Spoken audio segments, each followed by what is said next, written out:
to the Maybe It's You podcast. I'm your host, only Chris Allen, CT, Chris Thomas. You'll see the Instagram links pop up below. I'm with my better half. My man. I'm with What my up, homie Zach boy? O'Ryan, man. Comedian, actor, writer extraordinaire. What's up, baby? Yeah, chilling, man. It's Existing been a through long time coming. It has been. Running this podcast for you. And before we even get into it, I just want to say how excited I am to run this with you. I'm ready to talk about the bullshit that's going on around the world. I'm ready to give awful advice. Yes. Awful advice, awful opinions. But the one thing you can count on is it's going to be honest. Unless we're bullshitting you, it will be 100% honest. But then, that's the problem. That's the problem today. You're just going to places that are just giving you what you want to hear. Oh, what's my target audience? Bullshit. Yeah. Guess what? We don't have a target audience. If you're listening to this shit and you're tired of all the other shit, this is the place to be. We're not bleeping nothing out. If we say it, we meant it, and that's how it is. Because guess what, man? Maybe it's you, bro. Yeah, maybe I feel so bad about all the things going on in life all the time that now I just got to sit back and be like, you know what? Maybe it's not me. Sometimes it's me. Definitely, for sure. Sometimes it's me. But sometimes it's not. Dude, if you're listening to this and you get offended and you're like, I need to turn these guys off, guess what? You're not a target audience.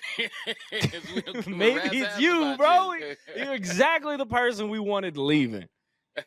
Our target audience is just people who hate us, people who don't hate us. Yeah, that's what our target audience is. People who will continue listening. Yeah. But I'm pumped, man. It took us a while.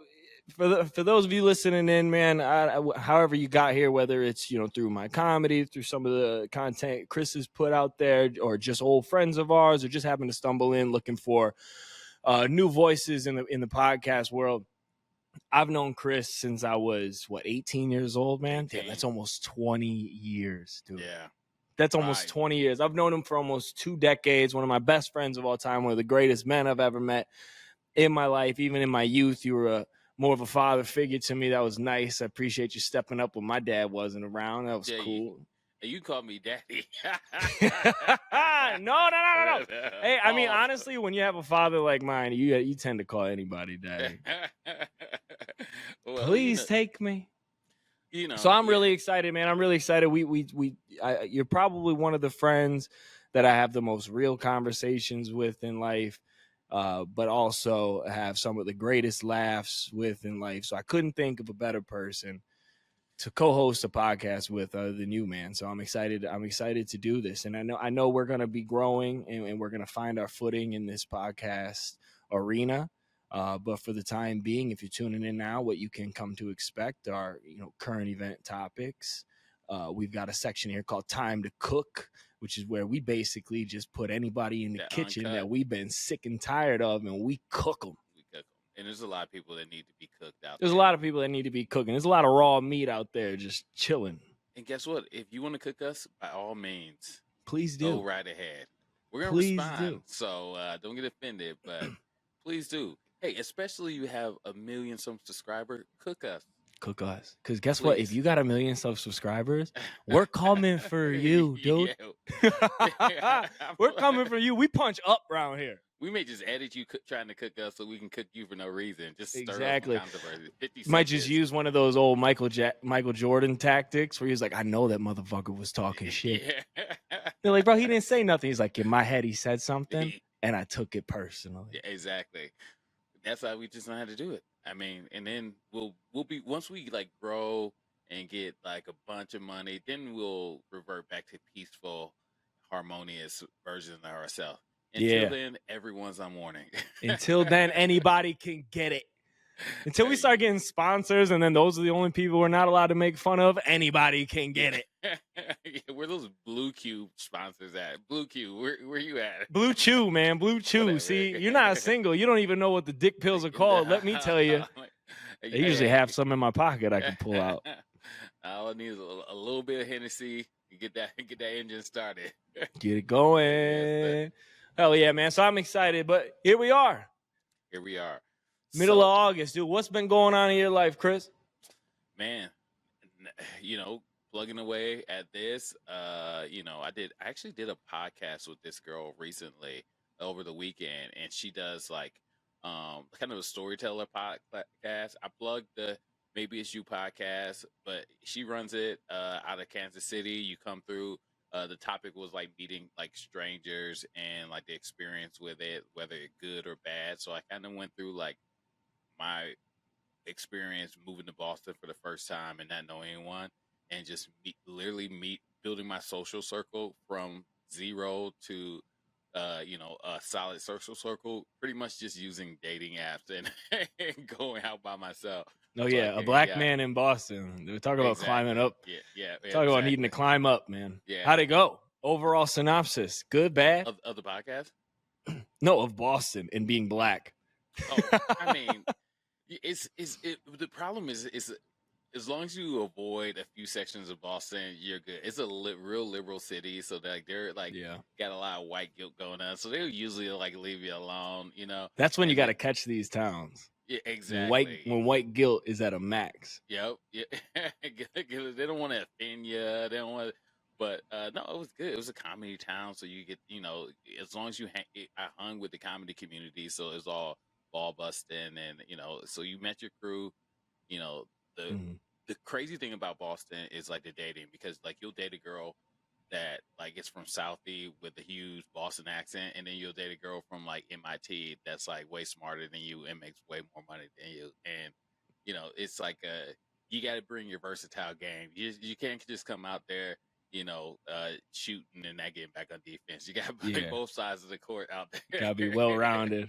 Yes, sir. You can't be out there like James Harden. You really need to dial in on some defense. Yeah, absolutely. So, no, I mean, I respect Boston. It was the town that made me become a young man to a young professional adult. And, Were you there during the bombing? Yep, I was actually just got in town during the bombing. Like I came back from, I want to say like Aruba for like a wedding, and I was like I had a day off still, just because I just got in town, and I was like, I'm gonna go to the marathon because it's just a big party for everyone else that's not running, and I was like, I'm gonna go there. Then I was like, how you had that jet lag, kind of like the next day you still don't want to do anything. I was like, shit, I'm not going there, and then watching TV and. Oh yeah! Thank God for that jet lag. Yeah, that's seriously. the best. That's the best jet lag ever. Damn, I didn't even know that, man. That's crazy. Yeah. I feel and like afterwards, the whole city was just shut down. I'm assuming.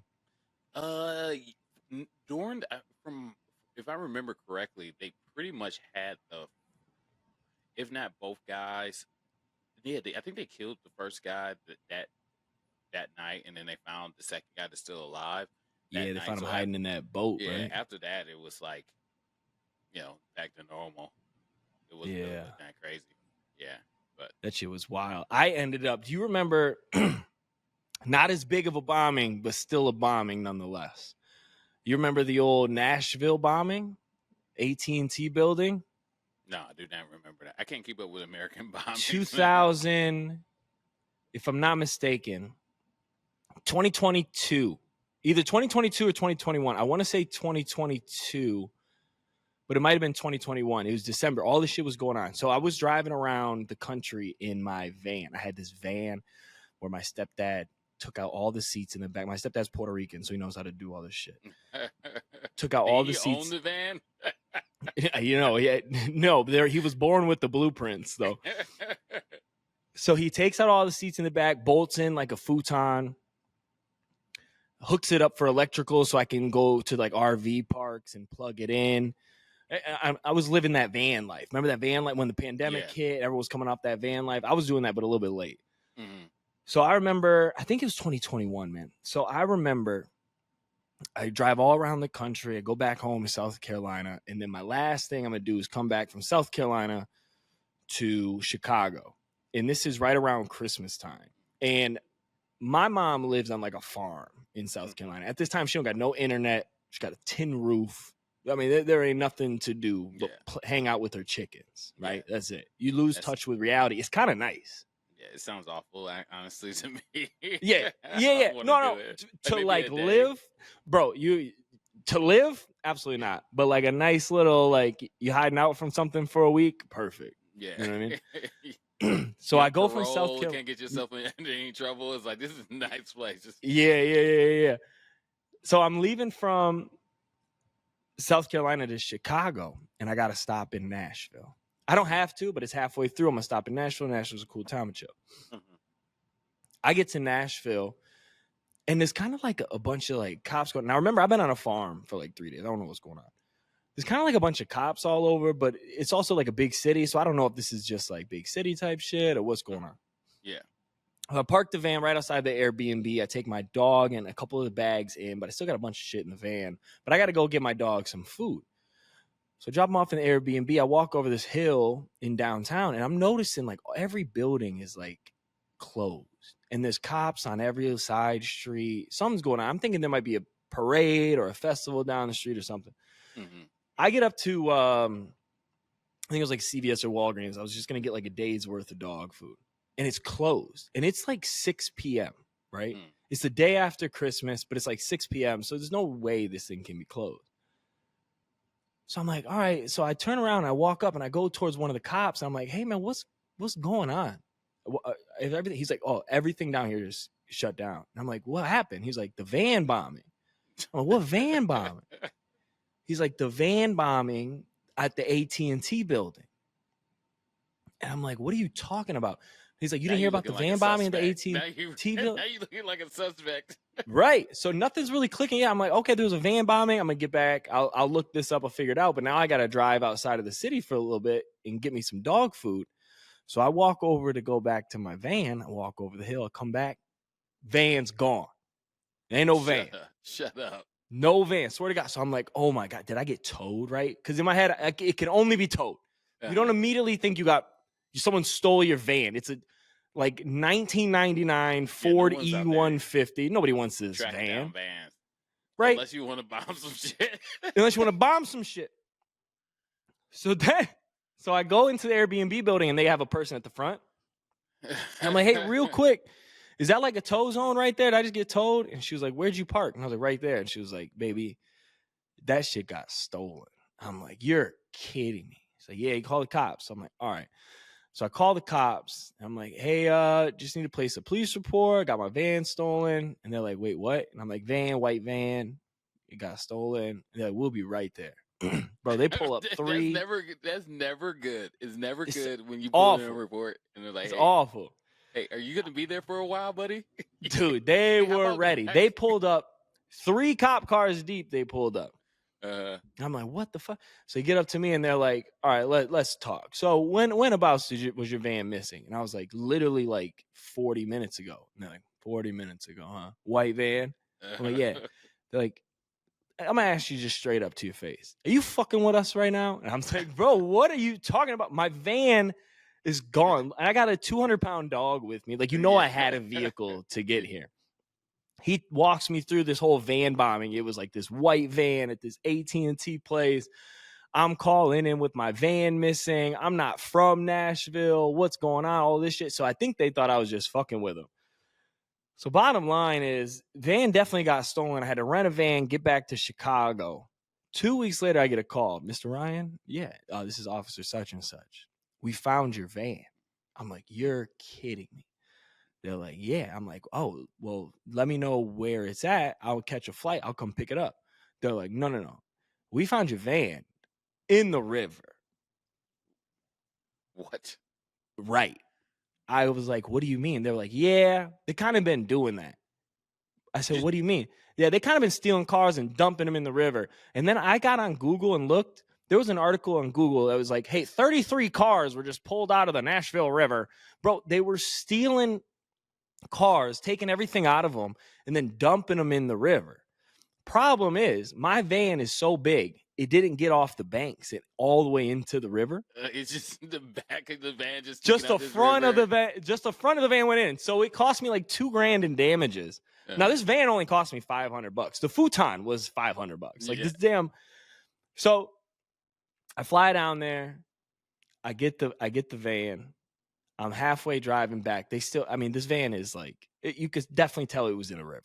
Mm-hmm. There's like water damage. There's still Black and Mild guts in the ashtray from whoever robbed me and rolled a blunt. No, don't try to imply. All right, whatever black dude in Nashville robbed me. That Black and Mild. Black asshole robbed me. I see what you do. I'm not gonna let you get away with that. Oh, you know who did it, man. If it was a Swisher Sweet, we would have to guess, but it was a Black and Mild. So we know. So I get this van back, man, and I'm like, all right, what did they take? So and this was the ice. This was the worst part to me. I go into the van, I'm like, what did they take? Because I got my drone in there, $1,200, gone. All my Nike workout clothes, my Nike shoes, probably like another $1,000, gone. There was only one thing they left in my van, Chris. You know what it was? What's that? My merch. Yeah.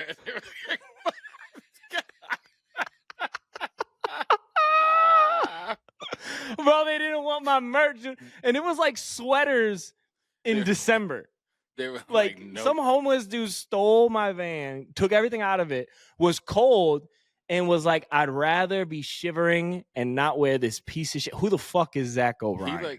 He looked at it, was like, just threw it against the side of the van. Just threw it. Get this shit out of my face. I'm trying to get this drone.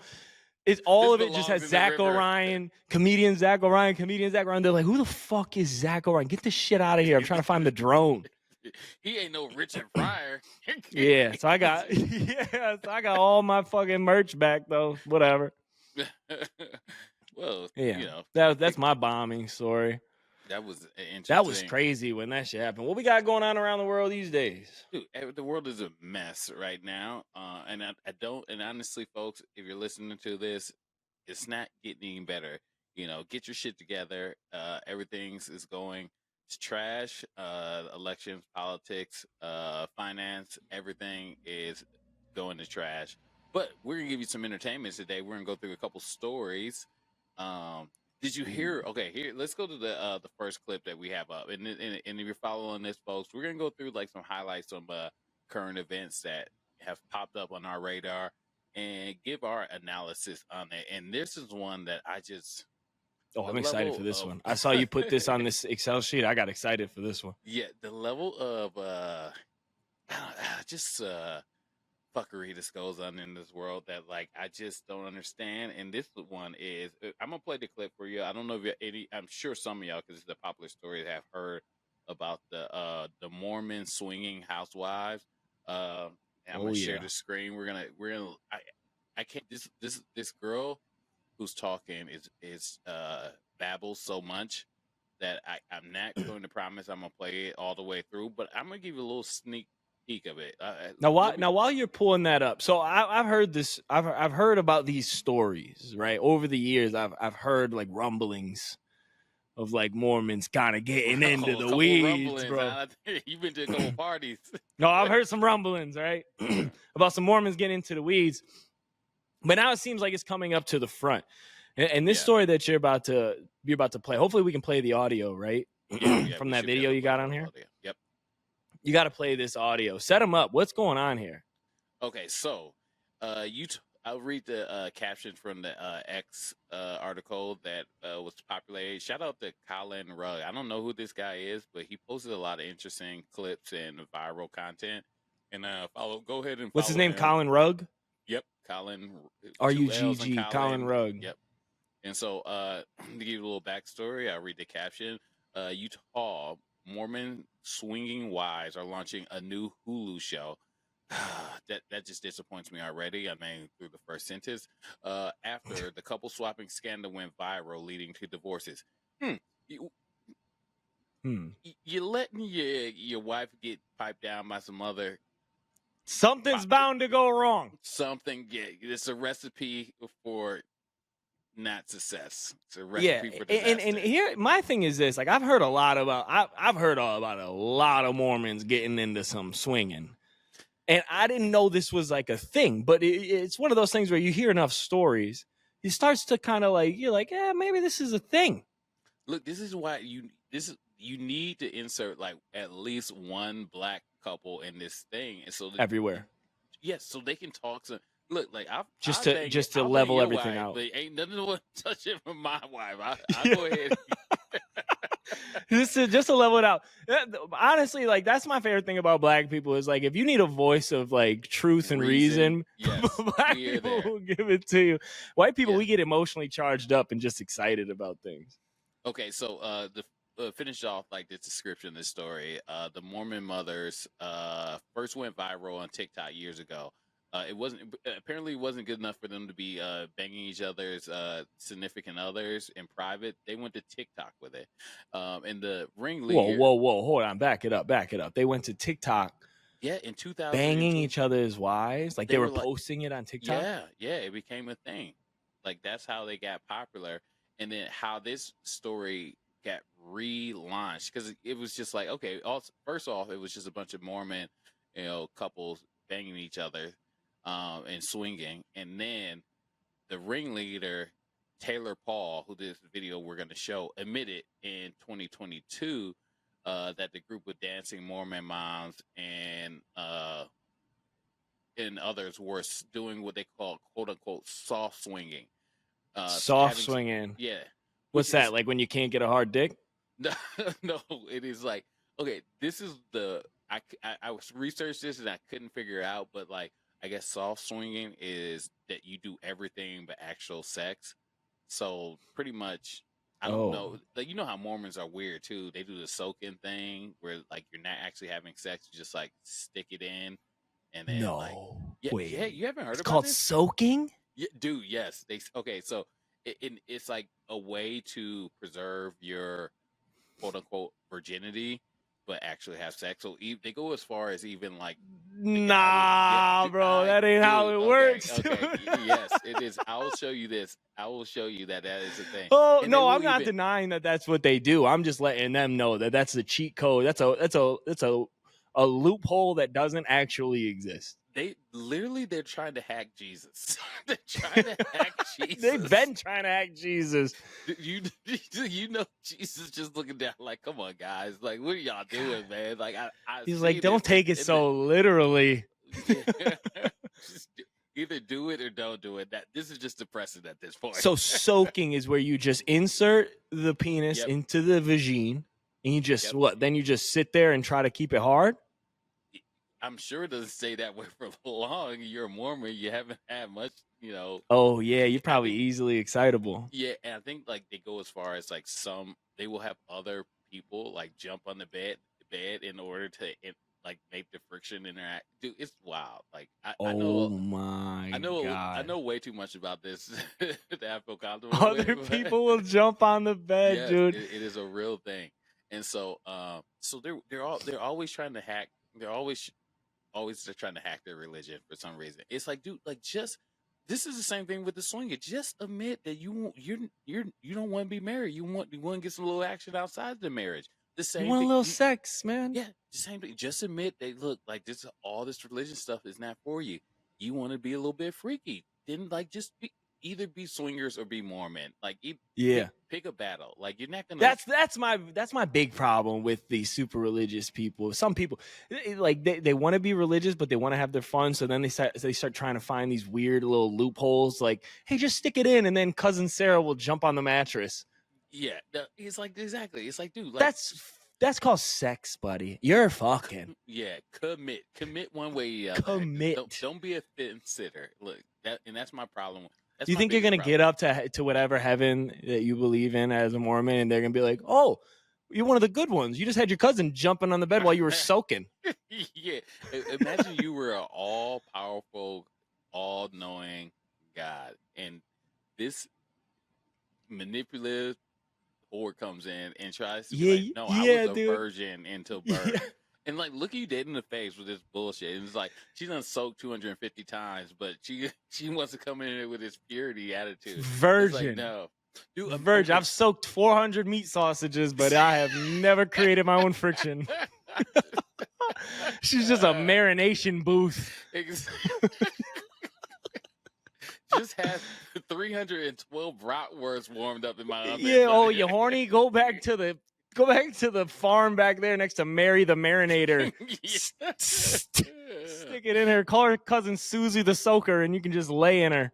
I don't know which one is okay. Which is worse? Okay, you're dating this girl, and like she's like I'm like one is like, hey, I slept with like 150 guys, or a girl that's like, I'm a virgin, but I've soaked with 297 guys. I'm going with the woman who can commit to what she wants. Yeah, I need that commitment. I don't want you finding loopholes in every situation in my life. That's the same type of woman gonna bring her own grilled chicken to Chipotle. Yeah, dude. Honestly, that's a pattern of you trying to find gaps in reality wherever you can. You're trying to find loopholes. One of them, because this is what I did. Because this is what I did. Nah. How can you not try to trick me? You're trying to trick your Lord and Savior. You're trying to trick Jesus. Who am I? Who am I? I'm gonna fall for it every time. Yeah, no, me and the personal trainer, we were just laying on the bed. Oh, okay. Stretching out a little bit. Just doing a little after workout soak. A little post yoga marination. Yeah, I couldn't believe, I couldn't believe them for the rest of their life. All right, but okay, back to the story at hand. Okay, so Taylor admitted in 2022 that a group of dancing Mormon moms I already read that they were doing some soft swinging. Okay, well, let's see. So they were soft. Her and her group, they're soft swinging. They're doing the soaking and stuff. Well, apparently I don't know, but that's the confusing part because they say no sex, but you like it, which is everything besides sex. So I'm not sure if they're including the soaking, but I'm guessing. But the reason the group broke up and that it started to hit the media again is because Taylor Paul, one of the leaders of the group. That's a girl, right? Taylor Paul, because that's two dude names. Yes, she actually went in the back room with the husband and broke the rules. Oh. She committed. But so she wanted to commit. She just didn't want to commit to her man. Exactly. Damn. So she committed and she went to the back room and that broke the rules because they're only supposed to have sex with like their husband. But she was like, no. Now can the husband sleep with the other wives? No, none of they can't do that. Couples, that'd be the same thing. They're all on this like everything but sex relationship. Does that include a little mouth stuff, little blowies? I'm assuming so because you would think that like I'm kind of into soft swinging. Yeah, until your wife is back there with a mouthful of almond joy. That's the problem with this thing is that like it's all good to your wife.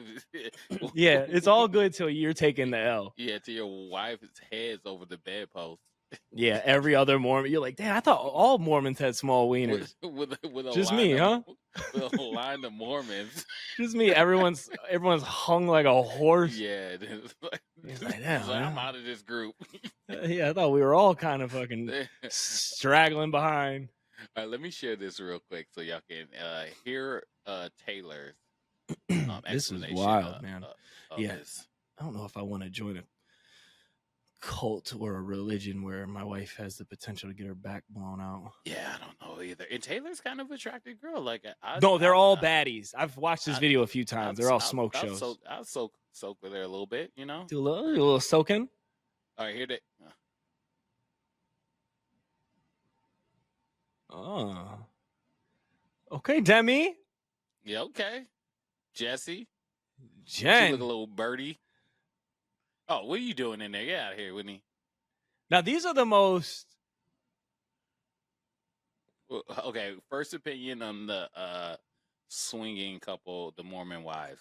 First of all, I have never seen so many non-pale, blonde, blue-eyed Mormons. Yeah, and for Utah... It's Utahns. Yeah. Like these women look Puerto Rican. 3 of those women have pocket knives in their yoga pants. Yeah, they may be staged, but they might have staged them for us to pay attention. There was one Mormon in there, most likely. That was the pregnant blonde.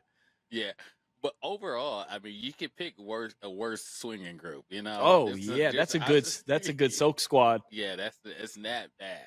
You know. So, yeah, hit this play button. Let's see what she's talking about. She's on Ramble now. 12 million views. Yeah. Tate and I kind of opened those doors, and we had people in, and vice versa. To make it clear, I'm gonna back it up because I think we were talking during her intro, explaining how this group got started. So let's go back to pregnant Whitney. I didn't hear her say anything. Hit that play. Okay, here we go. So back to being in an open relationship, Tate and I kind of opened those doors, and we had people in, and vice versa. To make it clear, again, I'm speaking in gray. He never like fully went like, I don't know what you would call it if it's like soft swinging, but you don't like fully switch, if that makes sense. Oh, it makes sense. It's starting to make sense. Those hand motions told me what. Look at these hand motions. Tell me if this doesn't make sense. I didn't look at these hand motions, but it makes sense. Let me see the hand motion. But you don't like fully switch. Oh, yeah. But you did, Taylor. You did later. Taylor, you fully switched. You bitch, you. You think her husband cried though when he told her? Yeah, and then he's in the other room crying. She's in here making a TikTok video about it. How do you go to your pastor and explain why y'all get divorced? And your pastor's like, so wait, what have y'all been doing? No, it's not sex. It's more like you just kind of put it in and soak. Yeah, a few BJs here and there, pastor. But it's like, oh my God, we have lost the communion. All right, here we go. Back to the video, folks. All the way, and to be honest, we had an agreement, like all of us, and I did step out of that agreement. And that's where I messed up, and I obviously am losing everything that I have, so that is true. Yeah. But I don't no one was innocent. Everyone has hooked up with like everyone. Look, don't try to bring everyone down with you, Taylor. You take your L like you gotta take it. Yeah, you look. That is like the patented like white girl dodgy accountability thing. Yeah, like, no, we all were doing it. No, they stayed soaking. Yeah. I slightly stumbled accidentally over the boundaries that everyone agreed to. They stayed soaking. You kept taking the sausage out and putting it back on the pan. Sausage out, putting it back on the pan. Sausage out. You know you got to shake the oven. Look, this is where I be getting mad, especially in like business videos and stuff, where people's like, well, like everyone has contributed. Everyone was a little bit out of line. It's like, yeah, but someone was 90% out of line. Mine was like 10%. And you trying to... Hey, can we highlight the fact that no one would have ever called on my bullshit had it not been for this extreme bullshit? Yeah, we will still been having parties and drinking wine. I'd still be soaking right now. Dude, she ruined it for all those husbands that was just like happily once a week getting some, extra marital. Oh, I just butchered that. Soaking that Mormon schlong. Yeah, like you have ruined it for everyone just because you want... Like, imagine the selfish of this she needs to change her handle to selfish swinger. That's who she is. She's a selfish soaking swinger. Look, like everyone, all you had to do is hit a double, and you went for a home run. You try to hit the in the park homer. Yeah. All right, back to Taylor bullshit. So like, yes, I'm getting shunned for doing that, but it wasn't like I was like going around like hooking up with my friend's like husband. It was like we were at a party, I got belligerent. I'm getting shunned for doing that, but it wasn't like I was like going around like hooking up with my friend's like husband. It was like we were at a party, I got belligerent, and we went and messed up like by ourselves rather with the whole group, if that makes sense. One time. It was a one-time thing because we were... That's exactly what it sounds like. That sounds like everybody was playing by the rules, and decided to be a renegade. You decided to gamble on the game, and there's only one rule: don't gamble on it. You're banned from the league forever. But anytime you play a game, honestly, in her defense, anytime you play a game of Monopoly, there's like multiple. Someone's gonna try and cheat.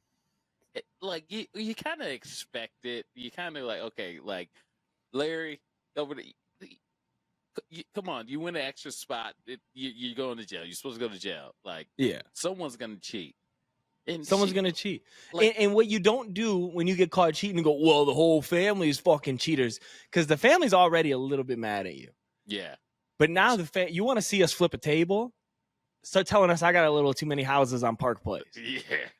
Just because you got caught sneaking out of jail. Yeah, I mean, her explanation is a little bit dodgy of accountability. Oh, you think? Look how she's moving the hands. She knows she's busted. But also, like, if I'm analyzing this critically, it's like, what, like, how is it even, like, how do you, like, get up? Like, yes, you broke the rule, but, like, I don't know if if my girl is like, hey, like, we agree to hooking up with other people, and she's like, oh, I've gave this guy 200 BJs, and then one time I, like, bang him. I'm like, I figured, like, okay, like what?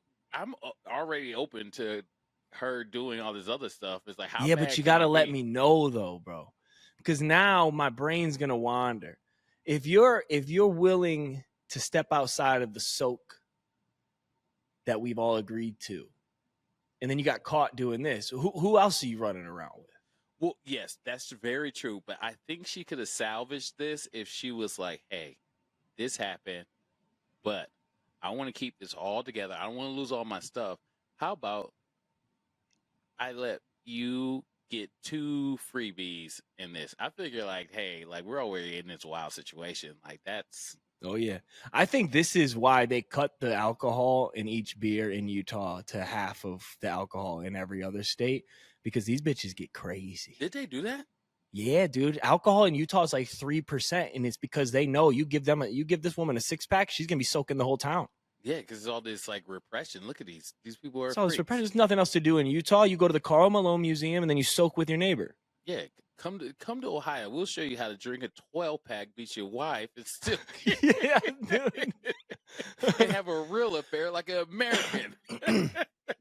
Have an affair with your neighbor like an American, and hide it for the rest of your life. All right, back to Taylor's. It's just babbling excuses. We're so, like, gone. And that's when it, like, blew up. And yes, we were, like, friends. I was friends with these people, and we spent a lot of time together. We were intimate on several occasions. It sucks that I have to admit this, because it's not probably, like, no one really wants to admit that they're involved in something like that. But because I'm, like, the only one getting dragged through this, and then our friend falling out, there was also, like, sneakiness going on with that. So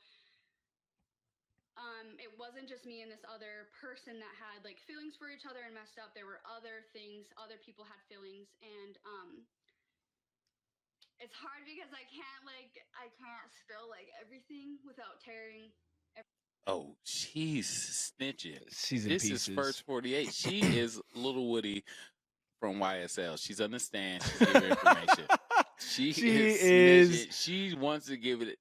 She's saying giving up everybody. She doesn't want to be sacrificed out there by herself. She's like, look, Melissa was over there, and you think this is bad? You should have seen what Sarah was doing behind the goats. Yep, there was some extra feeling. But this is where it gets messy, man. You open the door to mess, dude. You open the door to an outhouse. Eventually, you're gonna see shit. Yeah, exactly. Yep. And Taylor, look, like, you just gotta take this L. You want to go in there and just soak. Yeah, yeah. But one time you're gonna walk in there hoping to soak, and you're gonna see some shit. Yeah. And this is what happened. This is what happened. Okay, Taylor. All right. 1 out of 10. What are you giving Taylor? This is a bad picture of her. Let's back it up a little bit. Oh, I want to go on record here by fully endorsing a 10 out of 10. 10 out of 10. 10 out of 10 is a little high. I would give her a solid, I'd give her a solid 8.5. She's, and maybe because of the story, maybe just a little bit, like, because she's a little kinky, like, maybe that's why. Yeah. But look at that. I'm gonna give her a 9 because I need to reserve a 10, but she's bad. Okay, the husband might have been okay with it, but then she was telling the story. He was like, "What actually happened?" And she made this face, and he was like, no. He was like, oh my god, my little super soaker. Look at that face. Look at that face when she's telling Face the is so story. cute when she's sucking my neighbor's dick. You know, it was the guy he hated the most in the group. Yeah, Like, it it was. was He's that. like, God, not Tommy. Yeah. It was okay when they were both banging each other's wives. Anybody but Tommy. He still owes me a Yeah. timing belt on my tractor. I give her a 9. I give her a full 9 out of 10. That's crazy, man. I've heard these stories about these Mormons. All right, let's see if she has anything relevant to say. 11, almost 12 million views on this. Y'all are into this, so we'll give you a review after this. Because I can't spill like everything without tearing everyone down or like coming out with all of it. No one's innocent in this situation. I guess, and I'm trying to. Someone's innocent. There's someone that's just been sticking to The soaking comments BJs. are hilarious. Whether did you catch any good ones? I need to start reading. Like one of them says the nanny is her sister, I think, for no reason. Most of them are like, you don't feel looks bad. like you don't feel bad. Oh, all right, hit that play. Let's see these comments. These are great. Wait, is it frozen or are we good? You tell me. She's freezing up. She don't know where to go from that. She don't know what to do now. Look, it just is good. I don't know if we're frozen or we're good. Not frozen. Okay. The comments not frozen. I guess, yeah. So I guess people are just trying to say they like had nothing to do with the situation, and they did. They were a part of it, and other people, I guess, I can't say the name, but there was other parties of it that like said that they had feelings, and then it was a big blow up. So then I got dropped because we weren't honest about like people having feelings, if that makes sense. She got dropped from what? Yeah. This isn't a talent Regardless, agency. Tate and I are getting divorced. We played with fire and we got burnt, and yeah, you did. That's what happens. Yeah, it is. Sounds like it's starting to make sense to you. That's exactly what happens.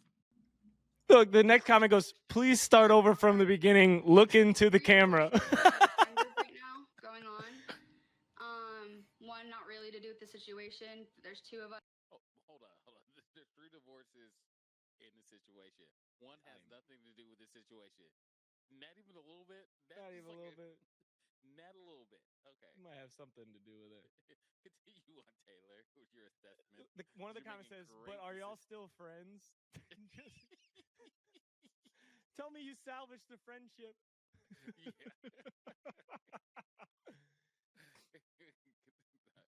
I'm still friends with Kathy because we soak once a week. Us that are getting divorced, 2 families. But yeah, and then there's like, and we are not I guess Tate and I doesn't want to be friends with any of the group. There's rumors that Tate is like on their side and with them, and that's totally false. If I have to bring Tate on here to say that, I will, because he doesn't want to be friends with any of them. He thinks none of them are true friends. There were a lot of sneakiness going on with our entire friend group. Ugh, dude, imagine. Here's my problem with social media. I love doing it. I love doing comedy. I love making fun content with my friends. But one thing I would never do is turn my life into a reality TV show where I'm talking to my audience going, if you need me to bring my boyfriend in here so he can explain himself, I will. I'll do that because you know him. He's Tate. Like, bro, I would never want everybody to know all of my business like that. Like some fucking expose, dude. I know. So idiots can like have an opinion on your life. Yeah. Like, what are you appealing to? It's like, dude, like you take your L's, go move back home, restore things, figure things out, and then like come back to social media. I could have had 2 divorces and 3 abortions today, and you'd never know about it. Maybe, you know, you'd never know. I'd be right here going, "What are the Mormons talking about?" Yeah, these Mormons are crazy. Show me the Super Soaker video. I just got out on bail. These Mormons need to fix their lives. You know what I mean? This shit is crazy. I'm gonna watch it. It's on Hulu. It skipped Timu, or what's it called? Tubi.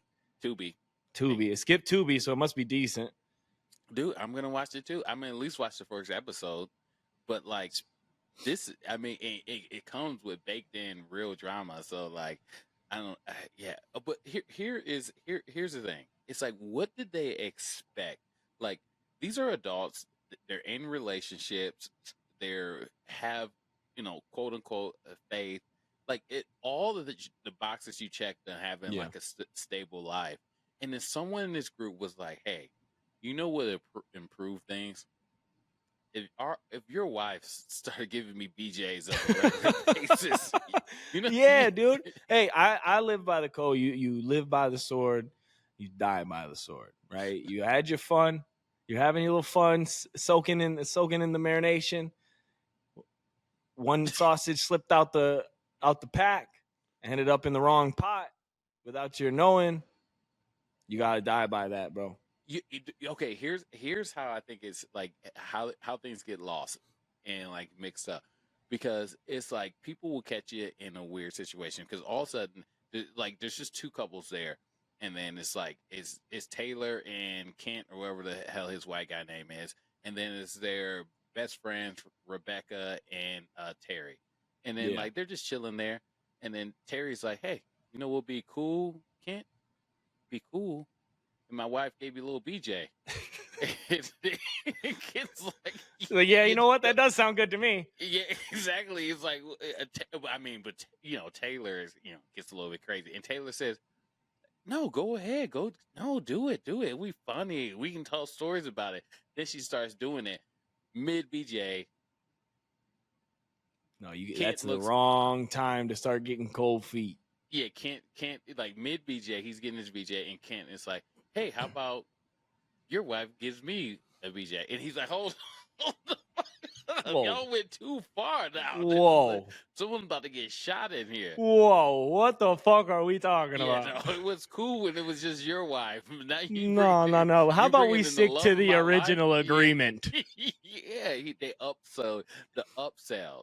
Yeah, I liked the first contract better. Yeah, and then now you're down to like how people think that any story, like if you just like break this down, how does any story end well when it starts with, hey, I think I'm gonna bang my neighbor's wife? No story in history has ever ended well like that. On average, that it's just a high percentage of like, hey, this guy banged this guy's wife.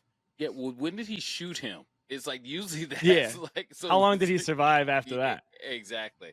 When what's the show called again? When does it air? I don't know. It's called like Mormon Wives. I don't know. Because I'm gonna be tuning. It premieres Friday, September 6th. Guess where I'll be? The Secret Lives of Mormon Wives. Ooh, that flows well too. They did a good job on that. The Secret Lives of Mormon Wives, September 6th. We're gonna be touching back up. The scandalous world of a group of Mormon mom influencers implodes when they get caught in the midst of a swinging sex scandal that makes international headlines. Now their sisterhood, they're sisters now, is shook to its core. Faith, friendship, and reputations are all on the line. Not to mention fragile vagines and peenie. Yeah, the funny thing is like the whole group, like it's a scandal because they broke up. No, Taylor's no longer in the group. But you know what gets the group back together is a $10,000 check from Hulu. Bring this group back together. Hulu showed up like, I think we have the remedy. Yeah, I think we know how to fix this. Yeah, 10,000. I know your Lord and Shepherd couldn't show you his gold coins that he found in the woods, but bitch, this is a cold hard cash. Yeah. Your God wanted you to have this. Yeah, he wanted. I think the Mormon Jesus was just describing Bitcoin. He was like, "Hey, I got like billions of dollars, really." Like, "Oh, word?" He's like, "Yeah, swear to God." Like, let us see it. He's like, "Nah, you can't." Yeah, no, just trust me. We got this. Look, go soak. Go. Just trust me. That's how Bitcoin works. I'm a millionaire. Let me see it. He's like, just trust me. Go to this website. It's in the cloud. Look. It's in the cloud. My money's in the cloud. Hell yeah. Check it out, man. You been watching these Olympics? No, I can say that I have not been watching. I've been watching a few highlights here and there, but I am unpatriotic when it comes to the Olympics. Man, I was dialed in, baby. Steph Curry, Kevin Durant, LeBron James playing on the same team. I'm tuning in. I loved it. That was a great story to me. Steph Curry, man, went absolutely crazy in the gold game. And the reason I loved it is because Steph was talking about how, through this entire time, he's never really had the opportunity to play for the Olympic team. Mm-hmm. And then obviously, like, this is going to be his last opportunity now. He doesn't see himself still balling in 4 years. So Mm-hmm. this was like the one time that he could come out and really put on a show on the global stage. And he showed out, man. He balled. And they won the gold. It was amazing to watch. I was a huge fan. It was a cool moment for basketball fans everywhere. I was pumped about it. But the reason I liked it even more is because it made Noah Lyles eat his words with that big ass face of his. Oh, his face annoys me. Dude, goddamn, Noah Lyles' face annoys me, bro. Dude, I had to go back and, like, once you kind of put this on the agenda as a conversation and look at Noah Lyles and, like, see what he like. Give me the breakdown of him, because what I've seen from him, my pleasure, video, my friend. he seems like insane. He seems annoying. He seems like he lacks self-awareness. And he is insane. He is that crazy kid who is, like, good at something other than, like, social. Yeah. He doesn't like this dude, like Noah Lyles, bro. All right, so here's basically what happened. Noah Lyles went on and was being interviewed right before the Olympics, getting ready for the Olympics, and out of nowhere sends a shot at the NBA. He's like, bro, world champs. I just watched the champions of the NBA, the National Basketball Association, call themselves world champs. World champs, so what? The U.S. ain't the world champ. And it's like, okay, yeah, if you want to look at it literally, Noah. But there's a few weird things going on here. Number one, this is automatically setting Noah Lyles up to have to produce at the Olympics. Immediately, you start talking shit, you better come home with gold and gold only, because U.S. basketball is coming for gold. Everybody knows that. The thing that was weird to me is when you do go to the Olympics and the basketball players join you in the Olympics, that's essentially your teammates. Yeah. So whether or not you're speaking on the literal definition of what a world champ is versus the champions of the NBA, whether or not that, what's the beef, bro? What makes you even draw that beef out? What's his problem with, like, saying that they're the world champs?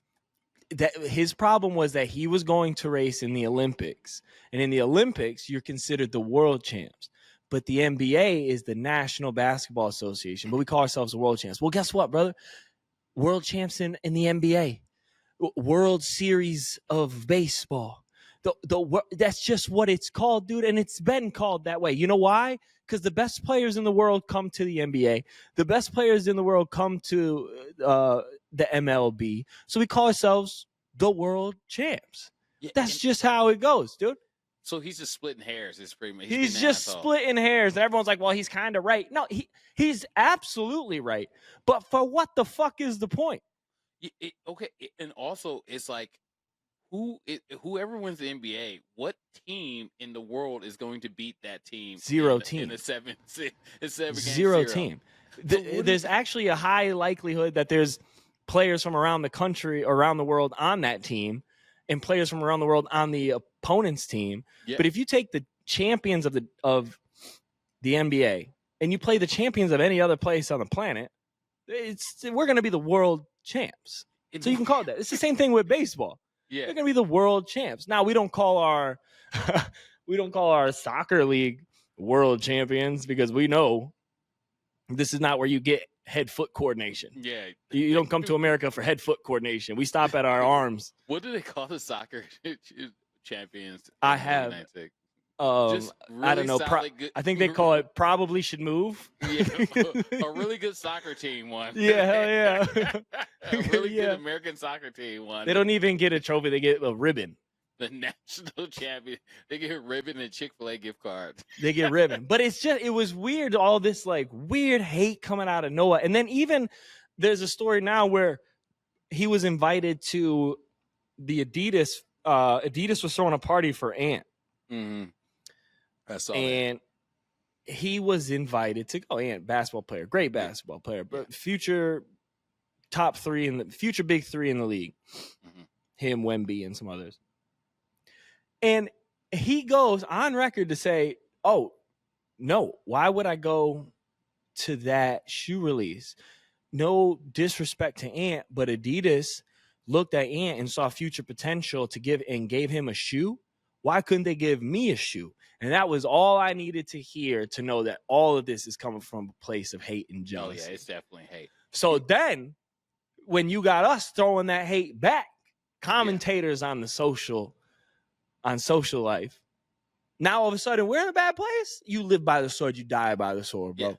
You live by the sword, you die by the sword. And then guess what? He went out there and got bronze. He did get a gold. He did get a gold by 0.01 seconds, but then he got bronze. And here's what else pissed me off. When they brought his dumb ass out to get ready to run his race, in which I can't remember who beat him. Dude was he looked like the guy from the Incredibles, the "Where's My Super Suit" looking dude. Yeah, he looked just like that guy. He ends up beating him, but everyone comes out, and they kind of do their like, "Hey, how's it going?" Their little waves. The guy who ended up winning came out and did like just kind of rubbed his shoulders like he was a little cold, just like ice in my veins type shit. Yeah. They called Noah Lyles out, bro. This dude jumped and hopped around like his kid just had a kid. That's how excited he was. The most jumping around ever. And this is coming on the heels of him saying he's got COVID. Yeah. He's jumping around, lighting the place up, throwing his hands up. I mean, make the only one in the field to make a scene. And in my head, I'm going, "Oh, bro, you better win." Yeah, because this is a lot. Like, they had to pan the camera all the way back to catch this commotion. Dude, they line up. Dude. Smoked, bro. Smoked this dude. And man, I wish I could think of his name because he's cool as hell. This guy was on a mission. And the dude that won, it was a cool story for him too, because his mom had just passed away like that year. He had like the day of his mom's passing on his shoes and stuff. Smoked him, took the gold. The guy didn't even get silver. As a matter of fact, I think another dude from the US took silver. So he wasn't even the fastest in the US in that point. And then what ends up happening? Everybody's walking around, hugs, shaking. When Noah Lyles won that gold, he's in the camera's face, holding the flag. Yeah, all this shit. America, I told you. Bro, when he takes that bronze home, you can look this up. When he loses that race, he lays on the ground, unstraps his stuff, starts like hyperventilating, breathing. They come pick him up in a wheelchair. And they wheel him out of there. And he's got the saddest face ever. And in my head, I'm going, if you would have won gold, you wouldn't have been taken out in a wheelchair. No. You would have had a damn limousine pull up into Paris and take you out of the stadium because you're a showman. And a showman will always be a showman. So when you lost, what you'll say is, "Oh, I had COVID." How your COVID lasts 48 hours, bro? Your COVID was faster than your runtime. I bet you that COVID started to hit right when he was losing that lead. COVID started to hit. Oh, there's that COVID. That COVID cost me half a second. Dr. Fauci came up and no, dude. You live by that sword, you die by that sword. You take that L, you get up, shake the hands, man, enjoy the moment, do what you got to do. But don't be all high and mighty when it's good, because it was all good one race ago. Yeah. But now all of a sudden you take the bronze right after you've been talking all this shit, and now all of a sudden you got to get carried out in a wheelchair. Let me tell you, dude. I'm going to tell you something right now. If I go talking all that shit and I win bronze, I'm about to be the best loser you've ever seen in your life. I'm going to take that L and I'm going to be hugging everybody. Great race. I'm a man of the people. It's all for the show, yada, yada. This dude took all the attention back on him. He once again somehow made it all about him. And it's like, I get it. You're there to make your money. And here's on the back end is this. If I was out there, I'd be showboating, I'd be trying to get my marketing deals, I'd be trying to secure the bag for after I get out of there. But I wouldn't set myself up for failure against my representing country by talking shit about the newly crowned NBA champions for calling themselves world champions. Because then you guess what the NBA Twitter posted right after they won gold? They go, "We world champs yet?" Yeah. You know they had that on. They had that on scheduled, deck. bro. It was on deck. It was in the batter's box. That shit was scheduled. They said, "When's the game?" And 10:01 dropped this tweet. Yeah. Okay, here's the thing. I'm gonna be honest though. If I'm talking all that shit and I am like the favorite, I'm supposed to win this, and I get smoked in my event that I'm supposed to win. Look, dog, I got COVID. Hell yeah, dude. That's you know what? Anytime I bomb on stage from now on, I'll be like, man, this COVID shit, bro. Oh, we got a special guest, our first special guest. She still doesn't like me. Nope. She talked about you. We had a visitor come in, Kave, and she was like, "Isn't that Zacho? Is it?" No, she didn't say that. She did. Man, well, I hope she knows she's the reason I'm not moving to Atlanta. So, and then the next thing, this was actually my favorite thing about the Olympics. Did you see the Australian breakdancing? Dude, that is like the one thing that was my absolutely top Olympic moment in history. And in history, they're like, it's like right there. And then, when they put the black fist up in front of Germany, like it's like that's my 1A, 1B. I don't know which one's better. Yeah, 1A, 1B. I just sent the link. For Pop civil that. rights, or this lady coming here with no breakdancing skill and just trying to kill it. Yeah, I don't know what I like more, civil rights or the kangaroo. I just sent that clip. See if you can pop that clip up for the viewers. This is the greatest thing I have ever seen in my life. This lady breakdanced for Australia. If y'all aren't hip to it, we're going to show the video. But this lady breakdanced for Australia. And I am honestly, I want to take a second here to look the camera right in the face and apologize to the breakdancing community for calling it breakdancing, for lack of a better word. Hey, it's not me. It's the Olympics. They called it breakdancing. I'm following suit. Pop this video up, Chris. Yeah, here it comes. I mean, someone went to Australia and just asked a bar, "Hey, anybody here know how to breakdance?"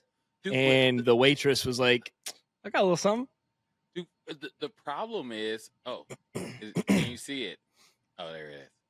The problem is that like multiple people had to probably review the fact that she was dancing and see what she was doing, and they let this go. They were like, "Oh, she's got like who."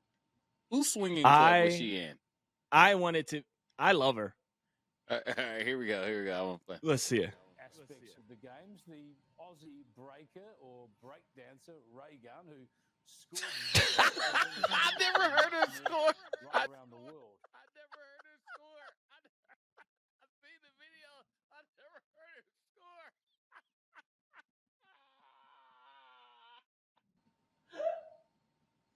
He scores 0. You only get 10 points for showing up on time. Hit the play, bro. I didn't know they gave her a 0. That has been the subject of much mirth right around the world. Now, first up, this activity, this dancing, it shouldn't be in the Olympics, should it? Oh, shut up. Second, while the Aussie danced about as well as most Aussie blokes do at a wedding reception, let's be glad we all got a few laughs out of it. I'm pleased to say the dancer herself, Rachel Gunn, didn't take herself too seriously, and she gave a bit of an encore performance for her teammates in the Olympic Village. But around the world, takeoffs of ray gun have dominated social media.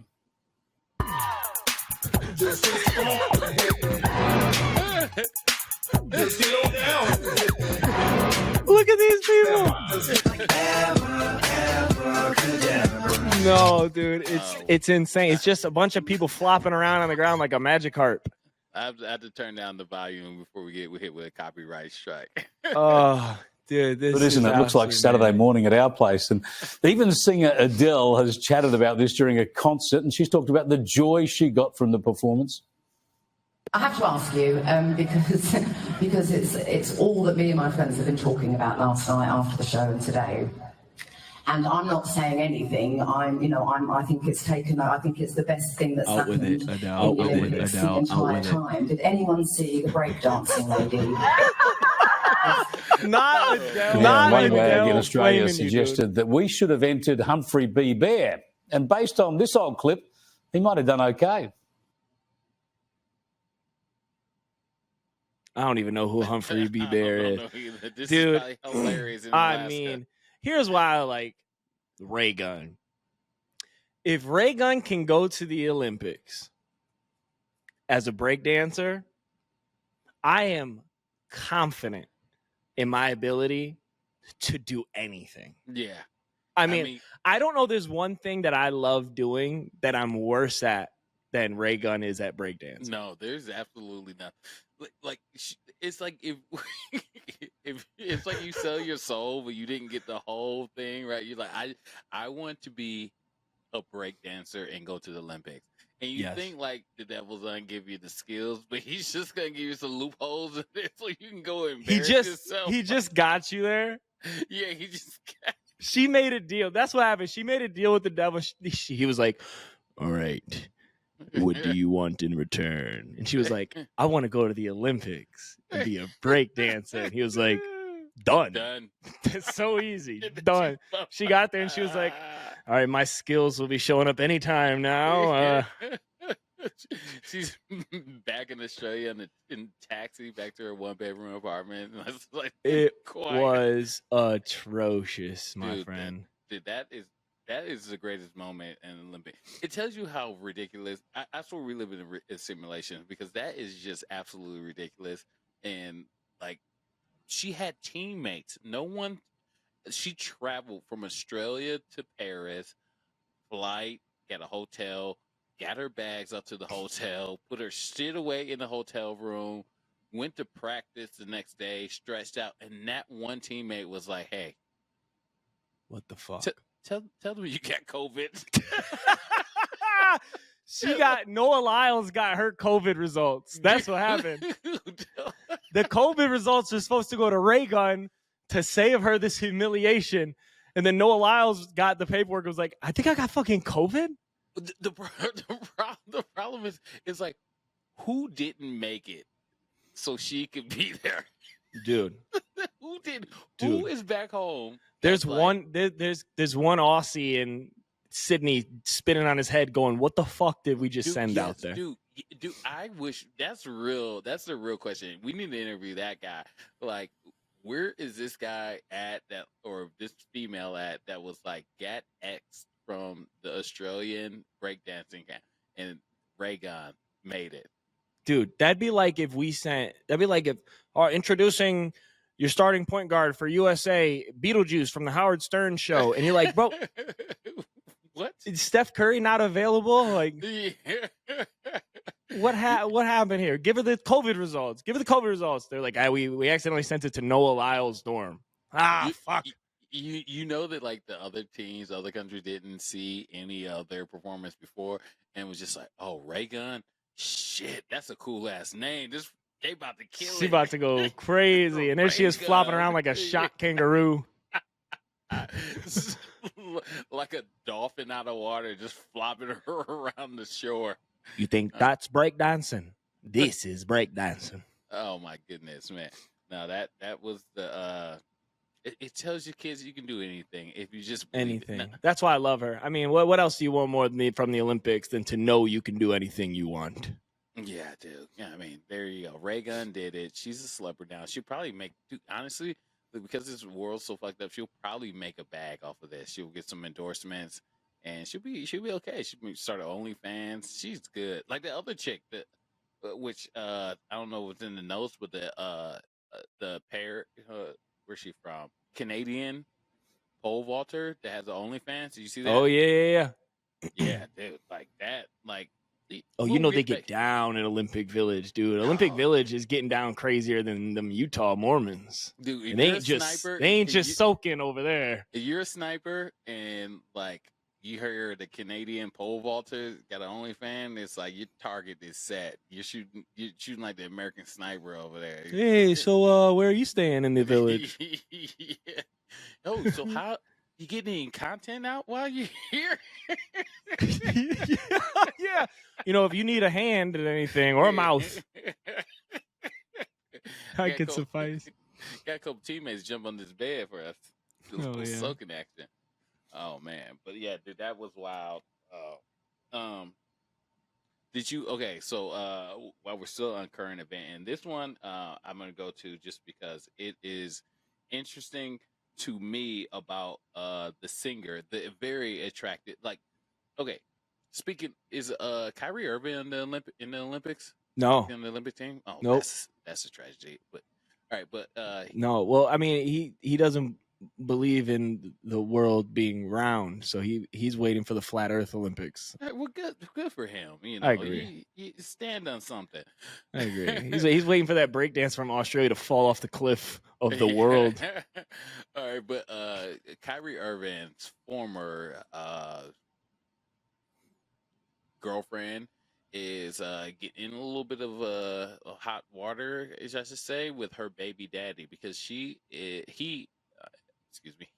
claiming that the singer Kalani, who used to date Kyrie Irving, NBA basketball player, NBA superstar, her baby daddy is claiming that Kalani, super hot Kalani, very smoking hot, is being controlled by a cult. And I'm gonna just play you this video from Perez Hilton.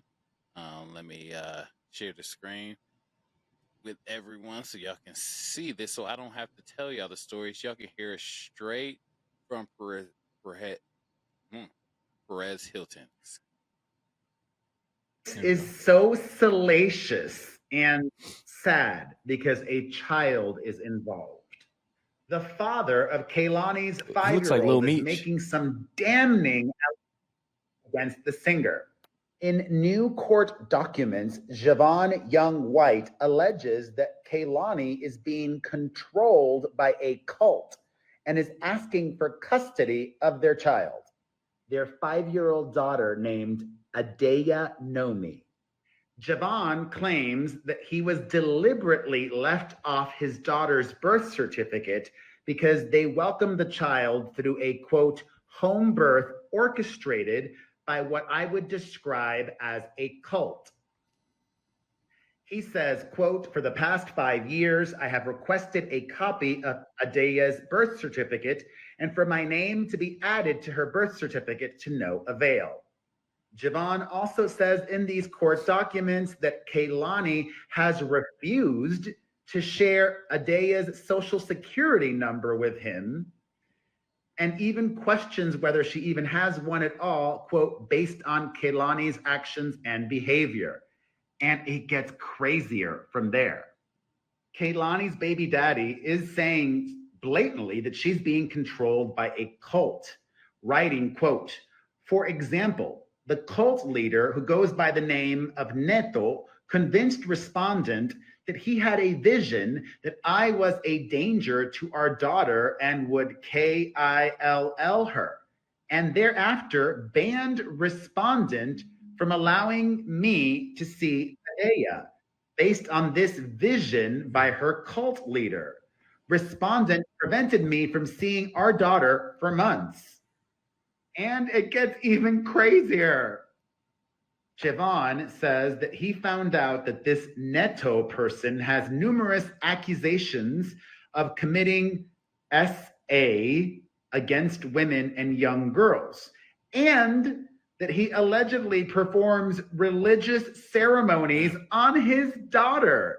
and no one is allowed to be in the room at the time. Sketchy. Javon says that when he became aware of this information about the alleged cult leader, quote, when I discovered this on her birthday in 2023, I was physically restrained and threatened by members of the cult when I attempted to retrieve our daughter. And it gets worse. Her father says that Kehlani allows a member of the cult that she calls Messiah, an adult woman, to take baths with their daughter while being under the influence of psychedelic drugs. And even more troubling, he claims that when Kehlani goes on tour, Kehlani leaves their daughter in the care of cult members.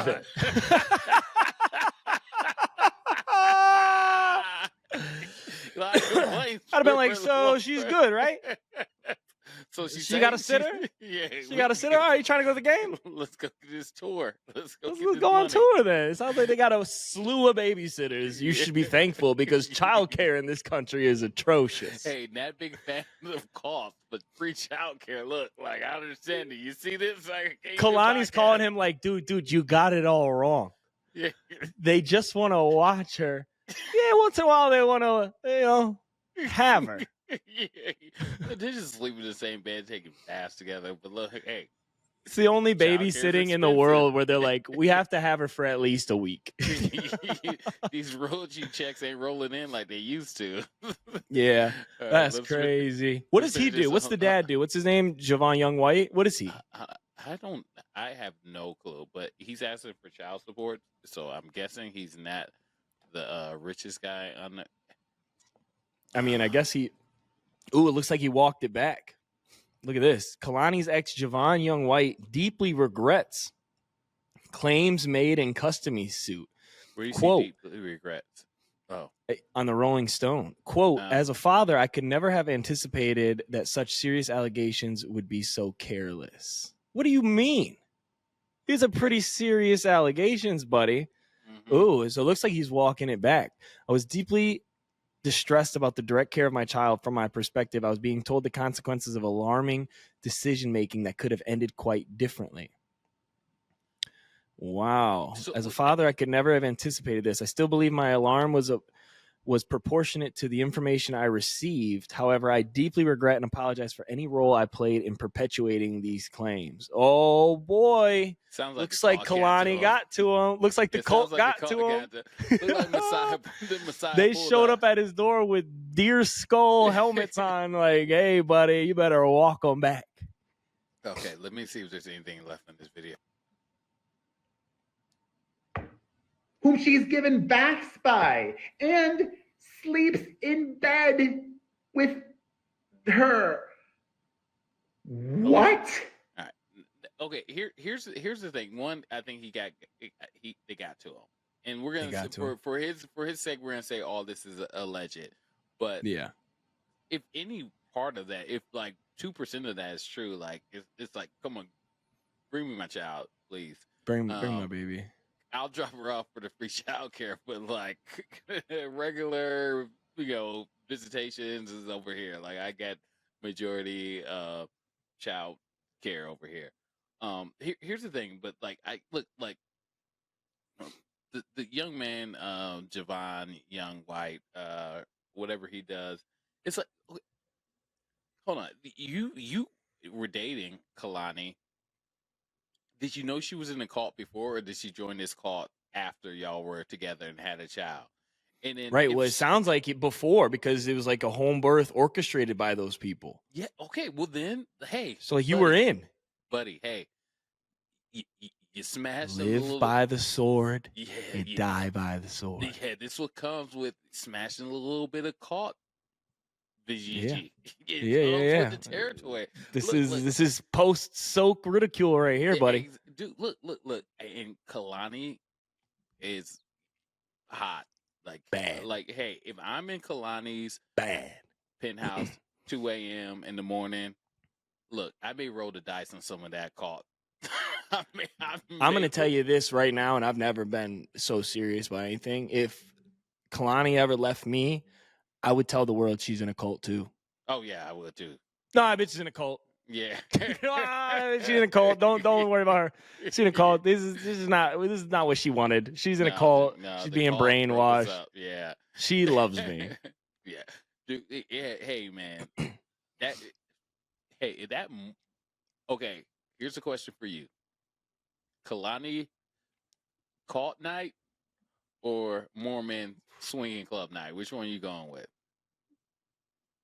Kalani cult night, dude. Are you kidding cult me? Night. Oh yeah. Any day of the week. Kalani could just stand up in my living room and I'll go to the back and handle it myself while she's in her presence, dude. I don't care. Kalani is like, that's gold standard, baby. The Mormons are crazy. Yeah. Well, I'm gonna do stick it in a Mormon and have her friend jump on the bed? No. Okay, Kalani cult night, but the Messiah is sitting there watching y'all.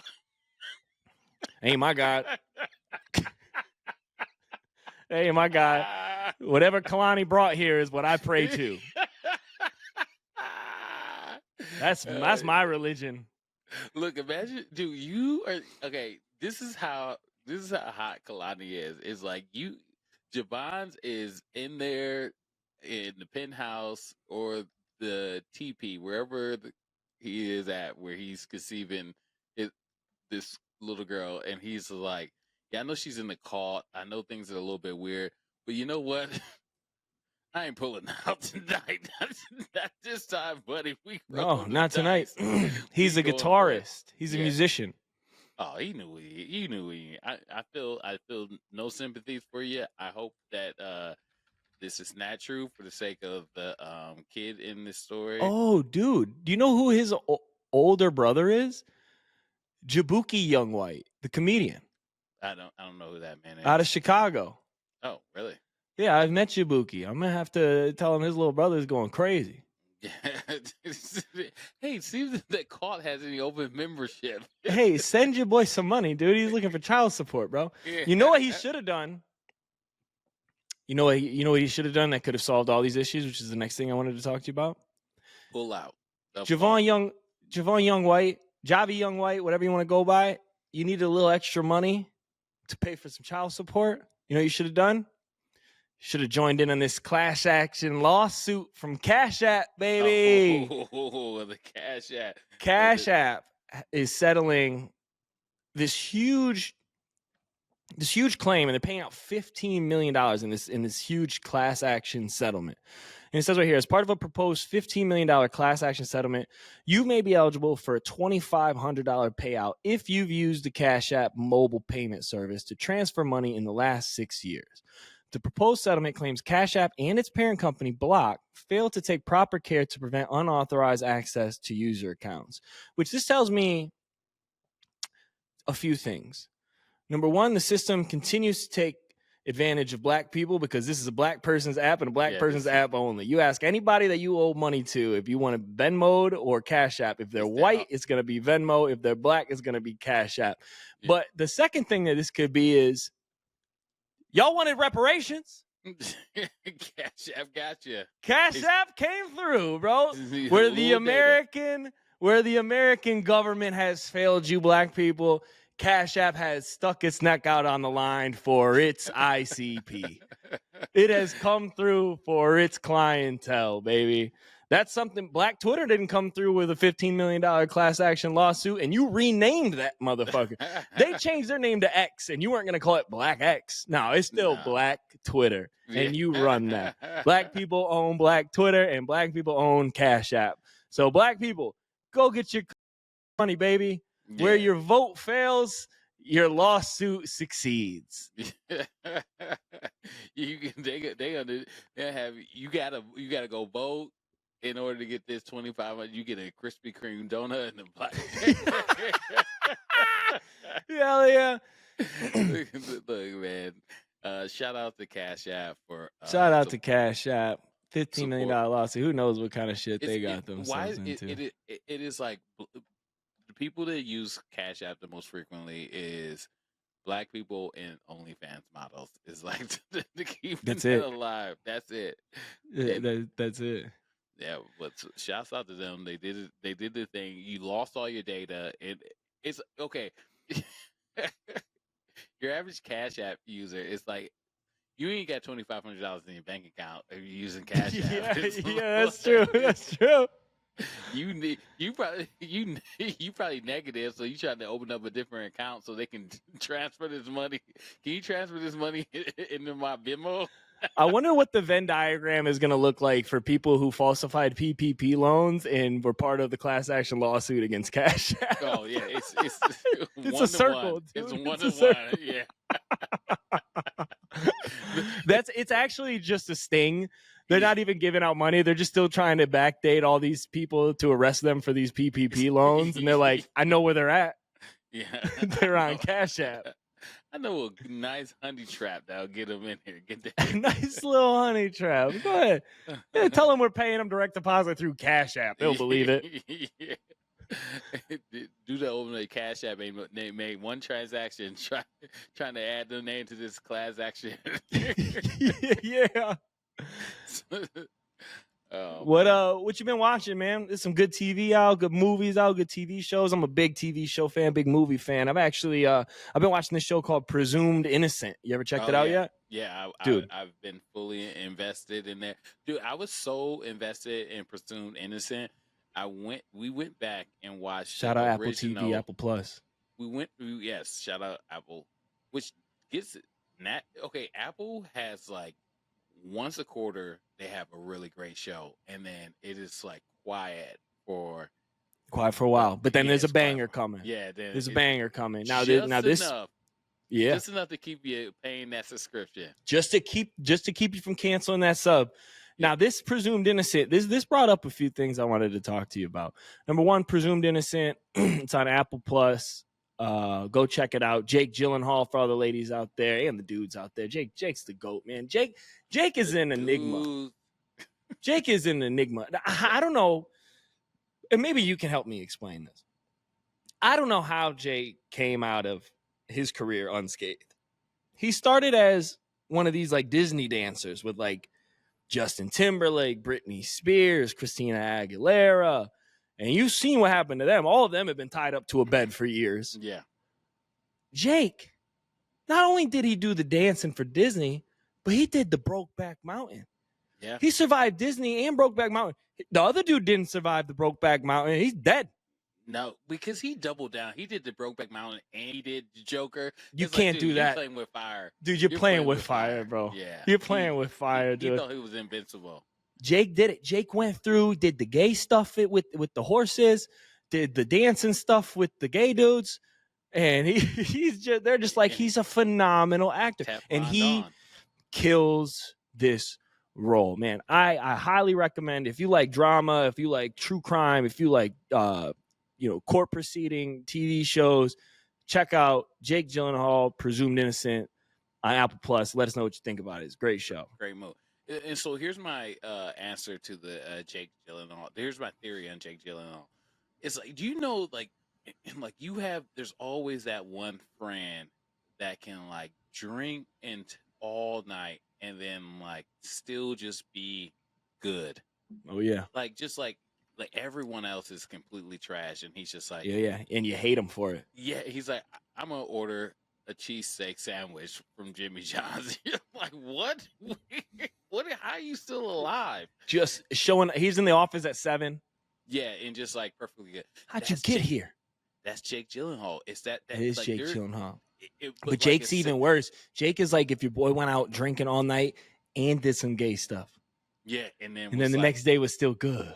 But you didn't even like look at him weird. You were like, dude, like, yeah, it's what he does. Jake is Jake. Yeah. It's Big Jake. But okay, and then on the opposite side, it's like Jake Gyllenhaal is the opposite of Diddy. Diddy got all the money, the fame, and everything, and he was like, I'm gonna keep doing weird shit. Yeah. Jake was like, oh, this is enough, man. I'm cool, man. Let me pour back into my art. And Diddy said, hey, I'm gonna pour back into my art. Also, I'm gonna order a couple male prostitutes to come bang Cassie's head against the chasing through the hallway. Like, Jake got quieter as access to information got more prevalent. Yeah, It's just like as soon as you could see more into people's lives, he got quieter. I bet he did some weird shit when he was 14, 15. We should check on him. Yeah, that's the problem. No one's checking on Jake. Someone check on Jake. Yeah, I'm sure he's good. Okay, here's the thing. Some people get so much fame, success, money, and they're just like, hey, this is it. I'm good. I just want a peaceful life. And then some people go like, hey, like Diddy, and it's like, hey, the next party is gonna really give me that dopamine hit. And it's like, you know what? Let's set it. Yeah, and then guess who showed up to that 15. Party? Yep, the feds. The FBI. They're like, we got questions. We'll start with, why are your children here? Yeah. You know who else? You know who See, I think Hollywood loves Jake, but on the opposite end, you know who must have done some real goofy shit that no one's called out yet, and they've like struck a deal with them where they're like, all right, we're not gonna tell nobody about this weird shit you've been doing, but you have to do shitty, shit-eating shit movies the rest of your life. And he's like, but I'm a great actor. And they're like, shit. You're doing shit. Adrian Brody. Oh, yeah. Dude. What happened? What the fuck happened? I mean, look, and every time I say this to somebody, they look at me like I'm crazy. They're like, Adrian Brody. Dude, I watched the movie. I watched like this like C-level movie with him where he just plays this like retired hitman that just beats up some niggas in the hood. And I'm just like, he's so trash, bro. And he's so good. I'm telling you, he did some Diddy shit. And then they were like, you got one way out of this. You're working for us now. I think, okay, there's probably like an auction. And like once they do some weird stuff, there's probably like a bunch of rich like billionaires and like financing things. And they're like, hey, I got Adrian Brody. I got Adrian Brody. He was, and like sometimes they have some good shit. Like he was in Peaky Blinders. He had a good role in Peaky Blinders. But then they were like, hey. Oh, yeah, that's right. I forgot he was in there. Yeah, but it's never where he's the leading guy. No. They'll throw him in something that's already well established, already doing pretty good. Like they threw him in Succession. Oh, he was in Succession? He had a real small role in the second to last season in Succession. Remember, he was the financier. Okay. The big house out on the lake. But they dangle it. And then, here's why they dangle it. They tease him, right? And then you go, so he doesn't I want to see more Adrian Brody. And then you go watch a shitty movie with Adrian Brody, and you're like, what the fuck did I watch? Why is Adrian Brody in this? They rug pull you. They keep his evaluation up high enough to like do a good. We need to do it. We need to do a deep dive. I bet you if you do a deep dive on Adrian Brody, somewhere around 2010, 2009, 2010-ish area, he was diddling. Yeah, he probably did something weird. He might have did some diddling. I hope he didn't do no diddling. I don't want nobody doing no diddling. Diddling is not a thing that I even want to be associated with. We don't endorse that. We do not endorse diddling. We do not. I'm not accusing the man of diddling, but if it wasn't a diddle, show me what he did. Yeah, it's either a diddle or tell me what he did, because he did something. But at very least, stop putting him in these shitty roles. If he didn't do any diddling, and if he didn't do anything, free my man Adrian. Let that man star shine. Let my man star shine. Chris, we've been babbling, giving the people what they need. I'm ready to start cooking, bro. What do you think? Yeah, let's cook. Let's cook. All right, man. There's a lot of things going on to cook, and this is what it comes down to. It's just like the people that I hear something, I come across something, and it just annoys the hell out of me, and I just can't get it off my mind. And okay, I'm gonna go to the first one. The Hall of Famer, Terrell Owens, played for the Cincinnati Bengals, played for the Denver Broncos, played for the Raiders, Eagles. Just a freaking nature. And we're gonna play this clip for you. Hold on 1 second. And this is just the ridiculous clownery of today's society. I'm gonna play this. Let's get it queued up. I'm gonna T.O. Imagine T.O. into some clown shit. Yeah. Okay. Can you hear it? Oh. What's the caption? The caption says Terrell Owens' wife divorced him after 3 days of marriage, then demanded he pay her alimony. Oh boy, this should be juicy. Which is miss. What did she want to live the life she lived for 3 days? Miss 3 days. Miss. Okay, let's go into this and let's take a look. take a little ride down Delusion. Married a postal worker named Rachel Snyder back in 2016 at a courthouse in New. Hold on, pause that. I was caught off guard by a few things. I did not know that he married a postal worker. Yeah. And while I was in the moment of trying to figure out why he would have married a postal worker, they then posted a picture of her figure. And I now know why he married this postal worker. She's smuggling packages, bro. Yeah. Holy shit.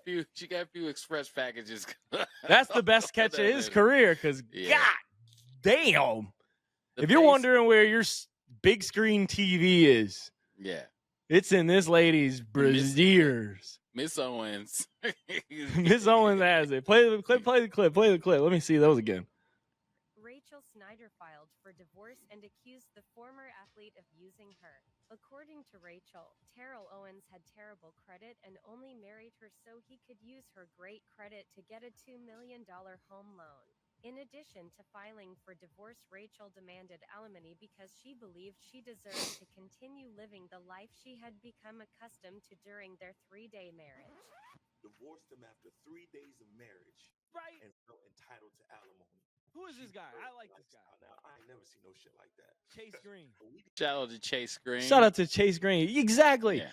Alimony is supposed to be so that you can continue living the life you've grown accustomed to. Yeah. You cannot grow accustomed to anything in 72 hours. Yeah, I can't go to Las Vegas and stay in a Cosmo suite and then sue them because I got accustomed to how I was living. I got to go back to my studio apartment. I got accustomed to 12 escorts rolling in my suite at 3 a.m. No, bro. I'm sorry, Mrs. Green, but you got to give that back. Yeah, dude. Okay. And also, I need to know what is better, her credit score or T.O.'s sitting bank account. Yeah. Yes. And also, like, okay, one, let's just get T.O. out of the way real quick. T.O., my brother, what are you doing? You're a Hall of Fame NFL receiver. What are you doing marrying a postal worker? Like, out of all the females out there, you're going to FedEx to get your wife? Like, absolutely not. Like, dude, she made some better decision. He might be screwed. According to CelebrityNetWorth.com, which take that for what you will, T.O.'s worth about $500,000. T.O., you made some bad decisions, sir. And the article above says that he made $80 million in the league, and then it's just him telling how everybody stole from him. So he might have needed this credit, to be completely honest. You may need that UPS salary. However, it sounds like she knew that's why he was marrying her. And once again, you live by the sword, you die by the sword. You're marrying T.O. He wants a little bit of credit. He's still worth $500,000. Listen, $500,000 is a lot of money to a post worker. Yeah, you work at UPS. Like, y'all are helping each other. Isn't that this seems like a match made in heaven. Is someone with too much money and not enough brains, and someone with too good credit and huge titties? That sounds like a match made in heaven. Ride this, and you couldn't ride this out for longer than 3 days. Like, y'all got married, and then what happens in this? What happened in 3 days? Someone the bitches in fucking Utah are still married, and they've been soaking with each other's neighbors. Yeah. They stuck it out. Yeah, like what kind? Well, I guess you don't really need credit if you're building wicker chairs for a living. Okay, on the third day, the T.O. asked to like submit her name and get her social security number so you can get this loan, and that's the fight come up, or like and if that's the case, it's honestly T.O.'s fault, because like give it a week, dude. After the honeymoons, then be like, look, like I need a little bit of money. Look, I can finesse this house, and we'll be looking good. But, and how long did the fight last? You should have fought for longer than 3 days before you decided to get divorced. Dude, in the audacity. Like, he didn't get the loan. Like, it was 3 days, so the loan didn't probably go through because that doesn't happen in 3 days. Oh, T.O. And you're annulled. It's like, what are you asking for? Yeah, what do you want? You can't get alimony. I'm sorry. You don't get used to a lifestyle in 3 days. Yeah, you're just, look, just go to sleep. You just go back home, go to sleep. Like, you had your chance. You could have put a play together with T.O. and then built up his wealth, then divorced him. You could have played the long game, but your dumbass decided to play the short game, and you can only last 3 days. And then you're trying to like play. Now you're trying to backtrack and get some alimony. If he's trying to use you for your credit, like, how much money does he have then? If his net's worth $500,000, which is honestly just disrespectful. It's actually disgusting, T.O. I don't know what you did with your money. I don't know who robbed you, but it doesn't look like you're making good decisions after the NFL because you're marrying a postal worker that's divorcing you after 3 days. You need to cash it in. Maybe, look, he can hoop a little bit. He can go to the big three, get him a check. Oh, he's got ways to make money. Once you're a celebrity, you got ways you can make money. But you're absolutely right, dude. You're down bad if you're an ex-NFL player who made $80 million during your career, and the lady who's bringing you your dude wipes at your front door, you're looking at her going, there's my future. Dude, there's my future right there. Look at my baby right there with the good credit.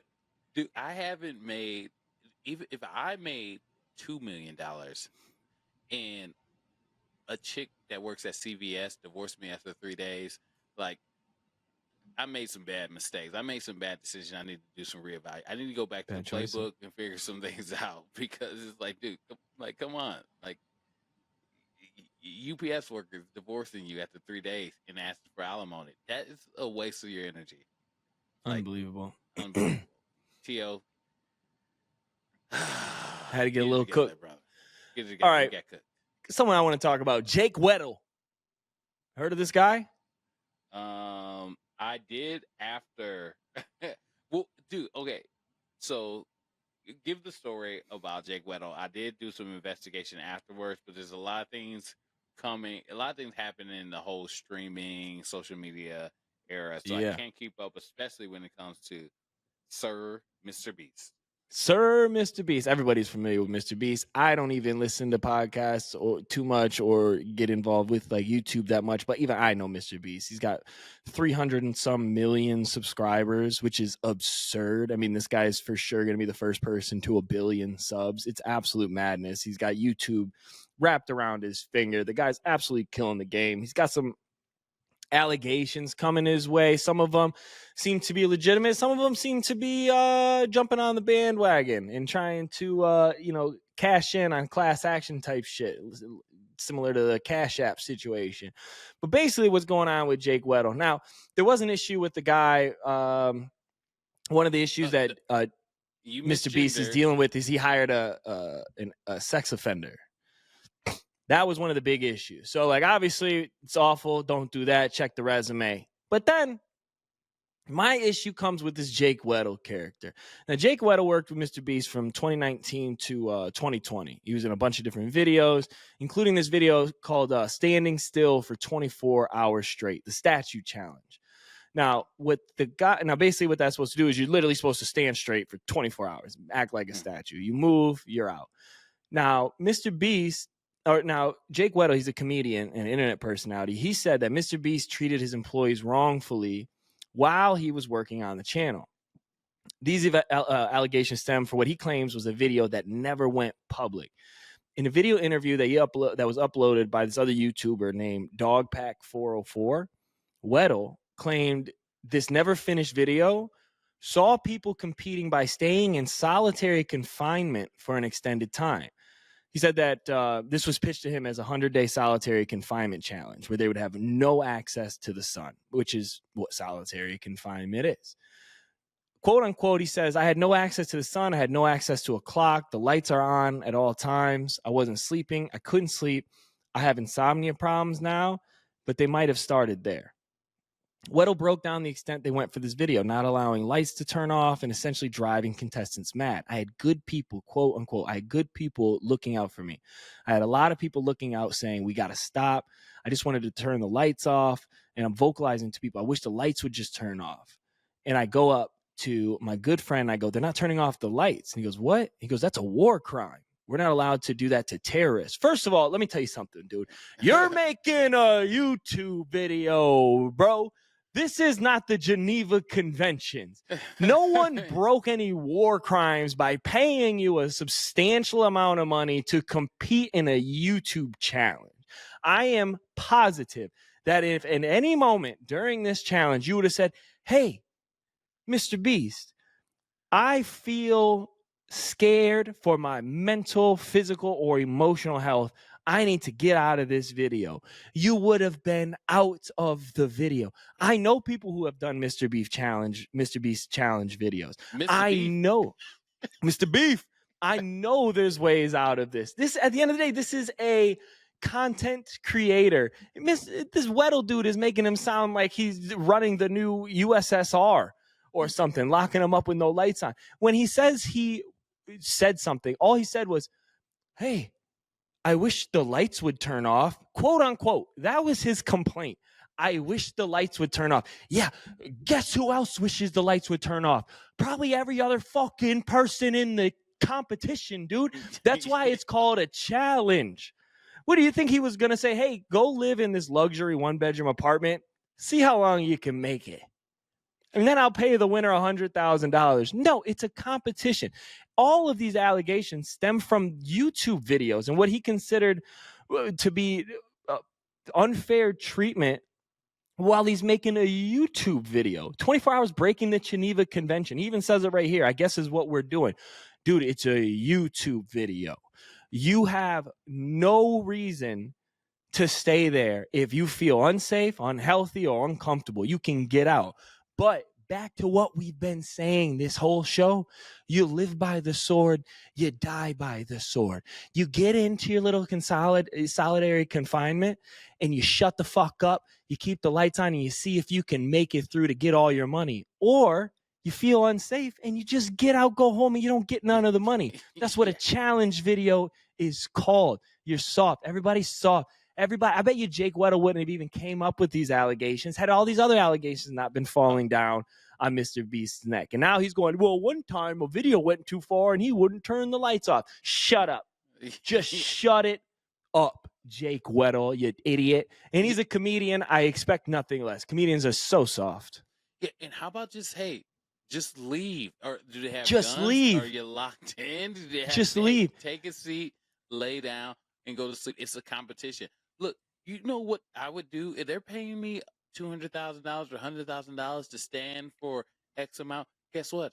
I'm gonna stand. I'm gonna give it a try. And guess what? If I couldn't stand, I'm gonna be like, hey, I'm getting tired. I'm out of here. And I'm out of here. If you don't, I'm going a little crazy, so I'm gonna fucking fool y'all up before. I'm feeling unsafe. Guess what? I guarantee you, they're gonna start turning off some lights, opening up some doors in that motherfucker. Oh my Because things God. go left really quickly. It sounds like you blew an opportunity. Look. I gotta. Here's the where I'm on Mr. Beast's side. It's that look, he hired a offender.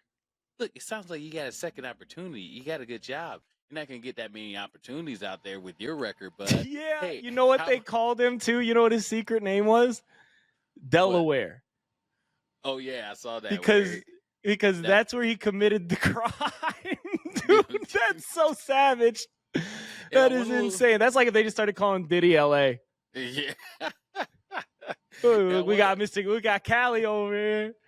Dude, and I want a little bit more information about your charges before I can give you a full, thorough evaluation of what's going on. If it's like a little statutory things, like you were in, you just graduated high school, maybe you're 18, and she's like, 16, 17, you're following that like Romeo Juliet thing.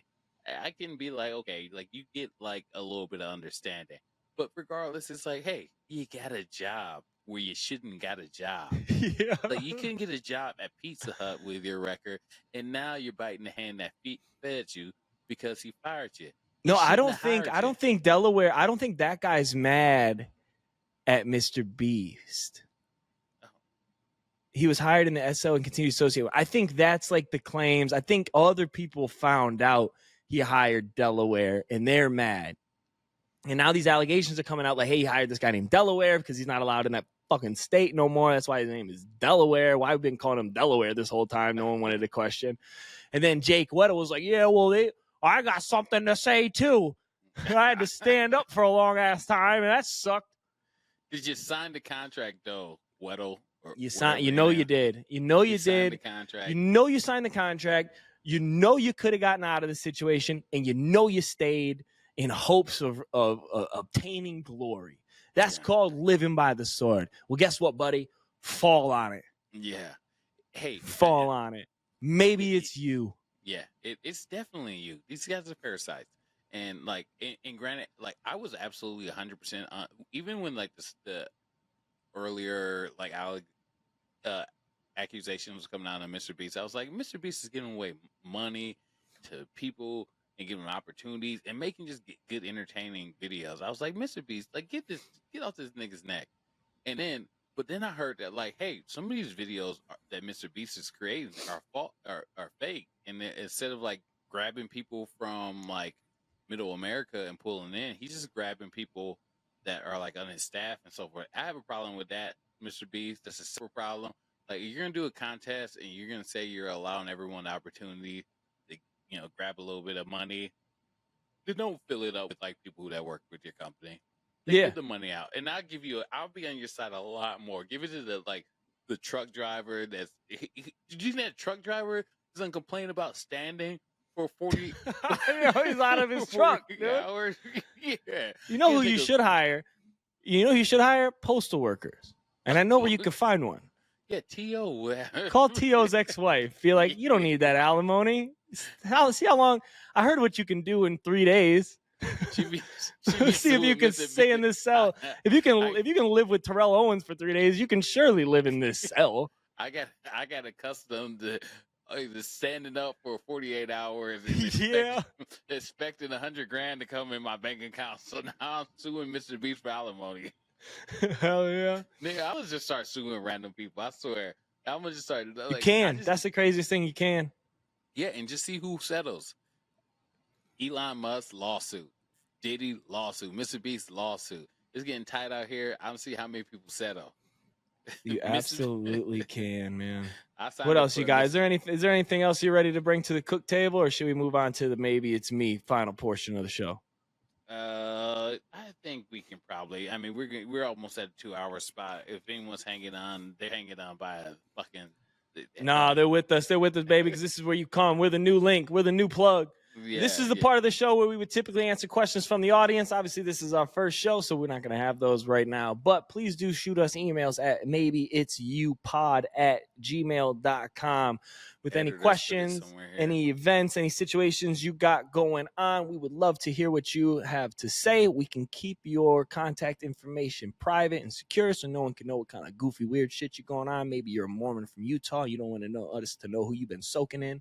We can keep that private as well. Or if you want us to shout you out, plug your social handles, we can do that as well. But we do want to hear from you right here at the Maybe It's You Pod with Chris Thomas and Zach O'Ryan. So shoot us an email. Once again, it's maybeitsyupod@gmail.com.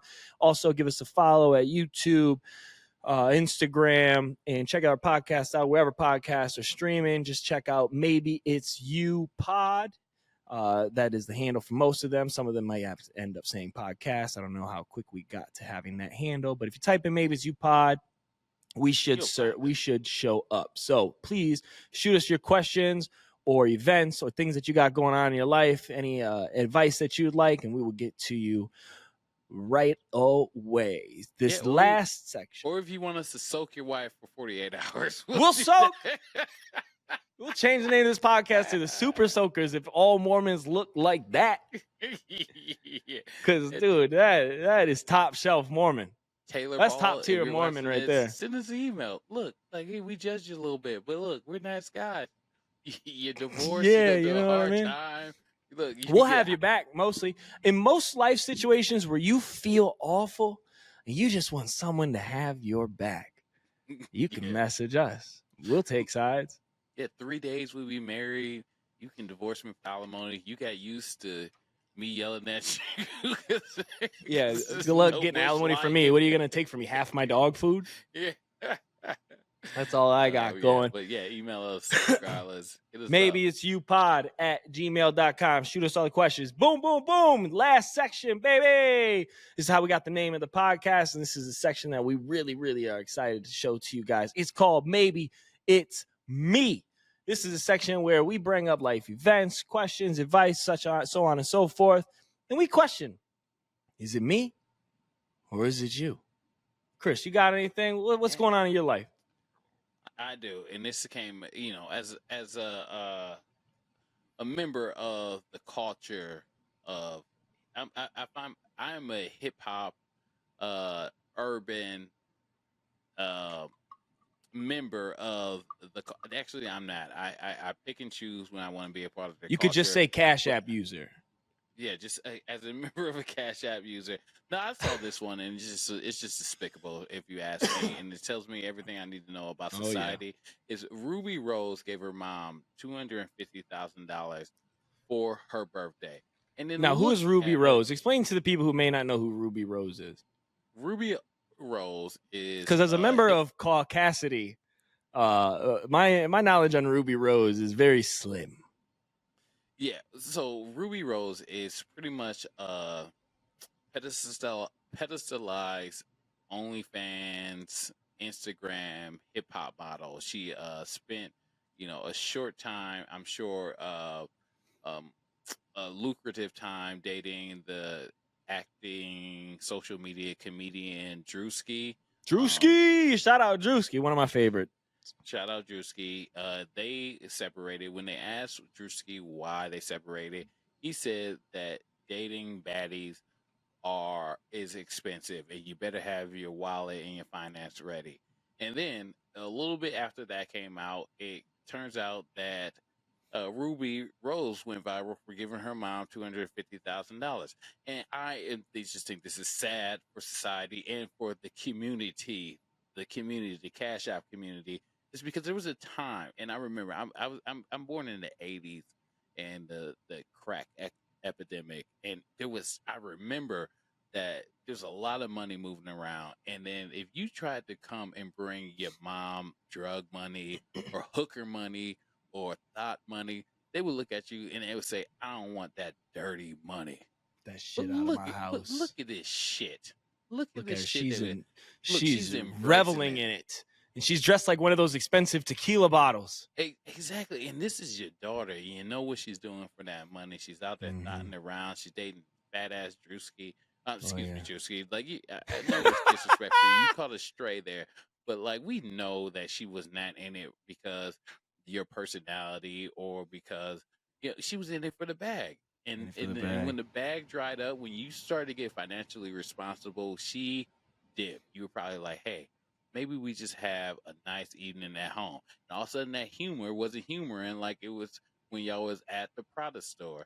All of a sudden that humor wasn't humoring. All of a sudden that humor wasn't humor. But look, this is probably all Drewski's money right now. And his mom. And the mom, the pillar of the community, the one that's supposed to be holding it down. The matriarch. And she is just as thought thirsty and money I'm about hungry. To get me another Azul tequila dress. Exactly. And you are happy. And this should be a shameful time. And we need to bring back shame. Shame on you. Maybe it's me. But maybe we need to bring back shame. Maybe you should be ashamed of this. Maybe, like, what future do you think this is gonna all come to play in the next 5-10 years? She's just gonna be I'm sure she's gonna blow her money. I doubt she's making a financial wise financial situation because she just gave you $250,000. You're gonna have to pay a huge amount of capital gains tax on that. that's going to be cut at least by 25%. Like, this is just stupidity at its highest level, and it's shameful. And the moms who are supposed to be the last pillar, the last safeguard, the ones you can't buy, and look at you in your tequila dress with your daughter dropping it down low with money on her back. What have we become as a kissing society? you on the mouth with that OnlyFans lips. Yeah.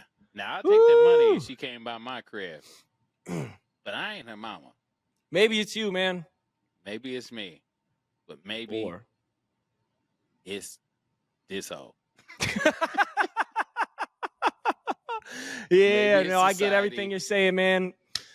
The very first maybe it's me rant. I will top that off by saying, and no pun intended with the top that off, but I will say this: if my kids got OnlyFans and they want to cut me a $250,000 check, I'm gonna be like them dudes in the YSL case. I don't know where it came from. I don't know where it came from. They said they was gonna do this. They said they didn't do that. I just said, hey, I don't know where the money. Oh, dude, we have to review this in the next episode. YSL Woody took the stand today. I saw it. It was really. They said I did this. They knew I did this, and they kept on asking me what Young Thug did. I just said, yeah, Young Thug did it. You know what we could do? We could do a special just on the case, and maybe we'll roll that out separately on top, like little side episodes. But we'll think about that. Hey, we can do whatever we want, man. This is our show. This is our show. Hey. We got the weeklies coming out every single week. Y'all can prepare for those. There should drop I believe it's going to be every Wednesday. Wednesday or Thursday. Wednesday or Thursday. We will figure that out this week. But as soon as we decide whether it's a Wednesday or Thursday, you can look forward to those absolutely every single week there forward. And then we're going to do some custom stuff. So if we're interested in certain things, or if our audience wants to hear about some certain things, we'll take a deep dive into those, maybe on some shorter format, like 30-minute type situations where me and Chris just get together and we discuss everything that y'all want to hear. I got something where I want to know if maybe it's me. Is it me, Chris? Is it me, bro? Or does everybody in this country hate this country until the Olympics? And then, oh boy, Billy, you better fucking butterfly swim, you big old bitch, you. You tall looking motherfucker, you better get after it, because that's what we want here in America, man. We don't really care about equality. We don't really care about being treated fairly. You know what we care about here in good old US of A? Winning, bitch. Winning. That's what we care about. Foreign ass. Golds and medals, son. That's all we give a fuck about. And you can see it when the Olympics come, bro. Brittany Griner's out there in the red, white, and blue, and we love watching it. You better drop a triple-double, you big bitch. I love you for it. I'm talking people that have hated Brittany Griner are in there like, get him, let's go, get that rebound, dude.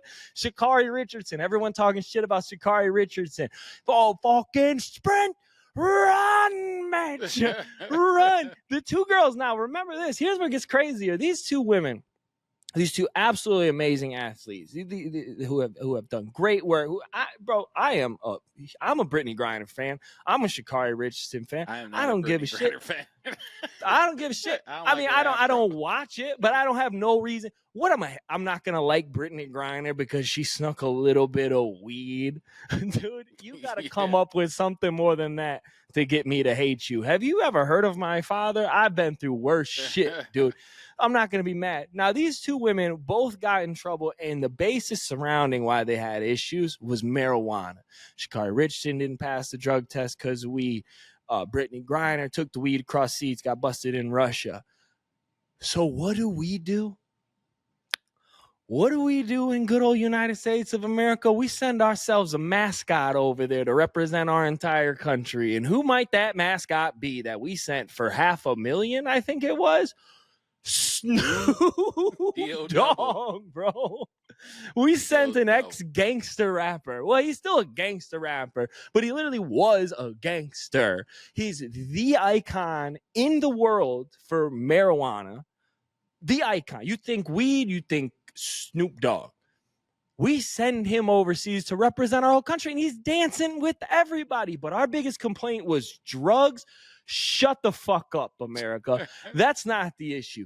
The issue with America is, has, and always will be one thing and one thing only. We will be biased. I promise. We will be biased based on whether or not we like you. I don't care what you did. If I like you, I'll find a reason to justify your behavior. If Brittany Griner was LeBron James, we would have had him out of there before you ever even heard about it. If Sha'Carri Richardson was, I don't know, who's another dude we love in America, you would have never heard about it. But the thing that happens is we catch these issues on the back end of us not even knowing if we really fuck with them yet. And we just want to eat our babies. That's what America does. We build them up, and then we bring them down. We crash them. And then what do we do? What do we do? How insulting is it? If you're Brittany Griner or Sha'Carri Richardson, how insulting is it for your country, who is just shit on you, called you druggy, call you drug, I don't know, all sorts of shit based on marijuana, and they send Snoop Dogg, which let me verify my opinion on this. I love Snoop Dogg, and I love that he was over there. But I also didn't condemn Brittany Griner for having weed. I didn't condemn Sha'Carri Richardson for smoking weed. Do you forget that our most dedicated athlete in world history, in Olympics history, is a true, verified, self-appointed stoner? Marijuana is part of the United States culture. It is. It has been. The taboo around it is fading, and it will continue to do so. Now that the government can make money off of it, it will be more relevant. It's the same thing they did with prohibition. They pulled back sale until the government can get control of the assets and the money, and then they legalized it again. That's exactly what we're going through. A little bit off on a tangent, but I want to know this. Is it me, or do we hate this country? Or can we not even be truthful and honest about our own bias? Because I'll tell you this. You've never seen, I talked about Noah Lyles coming off, claiming he had COVID and being carried off on a stretcher. Mm-hmm. It's probably the most dramatic loss in this year's Olympics for U.S. There are people in other countries, they lose their event, and the girl held a gun to her head, letting the world know that because of this loss, there's a high possibility that she goes back to her home country and they kill her. I don't know why I'm laughing at that. It's not funny. It's insane. You know why I'm laughing at it? I'm not laughing at her. I'm not laughing at her situation. It's morbid. It's awful. It's inhumane. And I can't believe that it happens in 2024 in the civilized world that we live in today. Why I'm laughing is that for the next 4 years, all you're going to hear is how awful this country is, how we have no rights, we have no freedoms, we can't believe we can't do this, we can't believe we can't do that. Let me be very clear. This country's fucked up. There's a lot of shit going on behind the scenes. Follow the money trails, the political movements. Everything is a game. It's all for attention, and it's all to take your attention away from the real truths that are going on, that are holding people back. It's a racist country. It's a homophobic country. It is a self-absorbed country. And it is the best country in the world to live in. Yeah. Let that sink in. Absolutely. You think you got it bad here, dude? Go lose some Olympics living in Zimbabwe or some shit, bro. Yeah. Go run 100 meters and go back to your tent. Yeah, go run 100 meters and then at night go get you some lion repellent. Yeah. so that Mufasa doesn't break into your enclosed 3-bedroom tent that night with you and your family in there. All I'm saying is this. Let the Olympics show you, and events like this show you, that if you really take a deep dive and a look into your own self-righteousness and your bias, America, as fucked up as it is, reminded me this Olympics, after doing some research, after watching everything, and after remembering how fucked up this entire world is, This is the greatest country to live in. I love living here. I love being a part of this. I love having the freedom to do this with you. I love having the freedom to talk shit about this country without worrying that someone's going to be knocking on my door. I don't know, man. Is it me? Because maybe it's fucking y'all. Maybe it's y'all. Couldn't say any better. Remember that what we have is in promise, and we have to maintain this. So get out there, speak your truth, be part of the conversation, the dialogue, as we have tossed our hat into this ring. We're in the arena now, baby, and this is just episode 1, dude. Man, I'm pumped, dude. We did it. We did it. First episode in the books. Maybe it's you podcast, man. I'm so happy that we did this stuff. I got to get rolling, brother. I got a show tonight at the Laugh Factory. Just to let all the viewers know, shoot me a follow at Zach Orion. Moving up to Austin, Texas. So if you're in Austin, Texas, look out for me. I'm moving down there September 1st after a wonderful 7 years in what I consider to be the coolest city I've ever lived in this country, man. Chicago, Illinois. My heart lives. Part of my heart will always stay here. Part of Chicago will always be with me. Heading down to Austin and continue my comedy career, and I look forward to running shows down there and seeing everybody down there that also enjoys stand-up comedy. Reach out, Adam. Send him an email if you want to connect. Dude, if you're a follower, if you subscribe, everyone subscribe like this. If you subscribe, send us an email, man. I want to bring our first, hopefully 50 to 100 subscribers on the journey with us. So send us an email. You subscribe early. We'll verify it, and we'll link out with you. I'll personally link up with you, and we'll keep you on the journey and get you involved in what we're doing, man. Follow Please me on do. Chris Allen. Maybe It's You podcast. All the links will be in the notes or on the screen right now. But yeah, episode 1. If you like this, more to come, and it's gonna be better each time. So absolutely, like you said, early investors, man, get in. It's a free investment. We just want your follow. We just want your attention, because that's what everything's about. It's what we've been talking about. If you do follow us on the Instagram, we're gonna have a group chat going where we can post everything that we got coming out, future episodes, special episodes, guests that we have coming out. But we're also gonna have a bunch of questionnaires on there so that we can bring your topics, your opinions, and things that you want to hear to the podcast, because that's what this is about. We want to grow with you, we want to grow with you, so we want your opinions, and we want to see where this can go. Yeah, we're the hosts, but this is y'all's show, so rock with us. Hell yeah. All right. Hey, Peace. Everyone have a good night. Peace.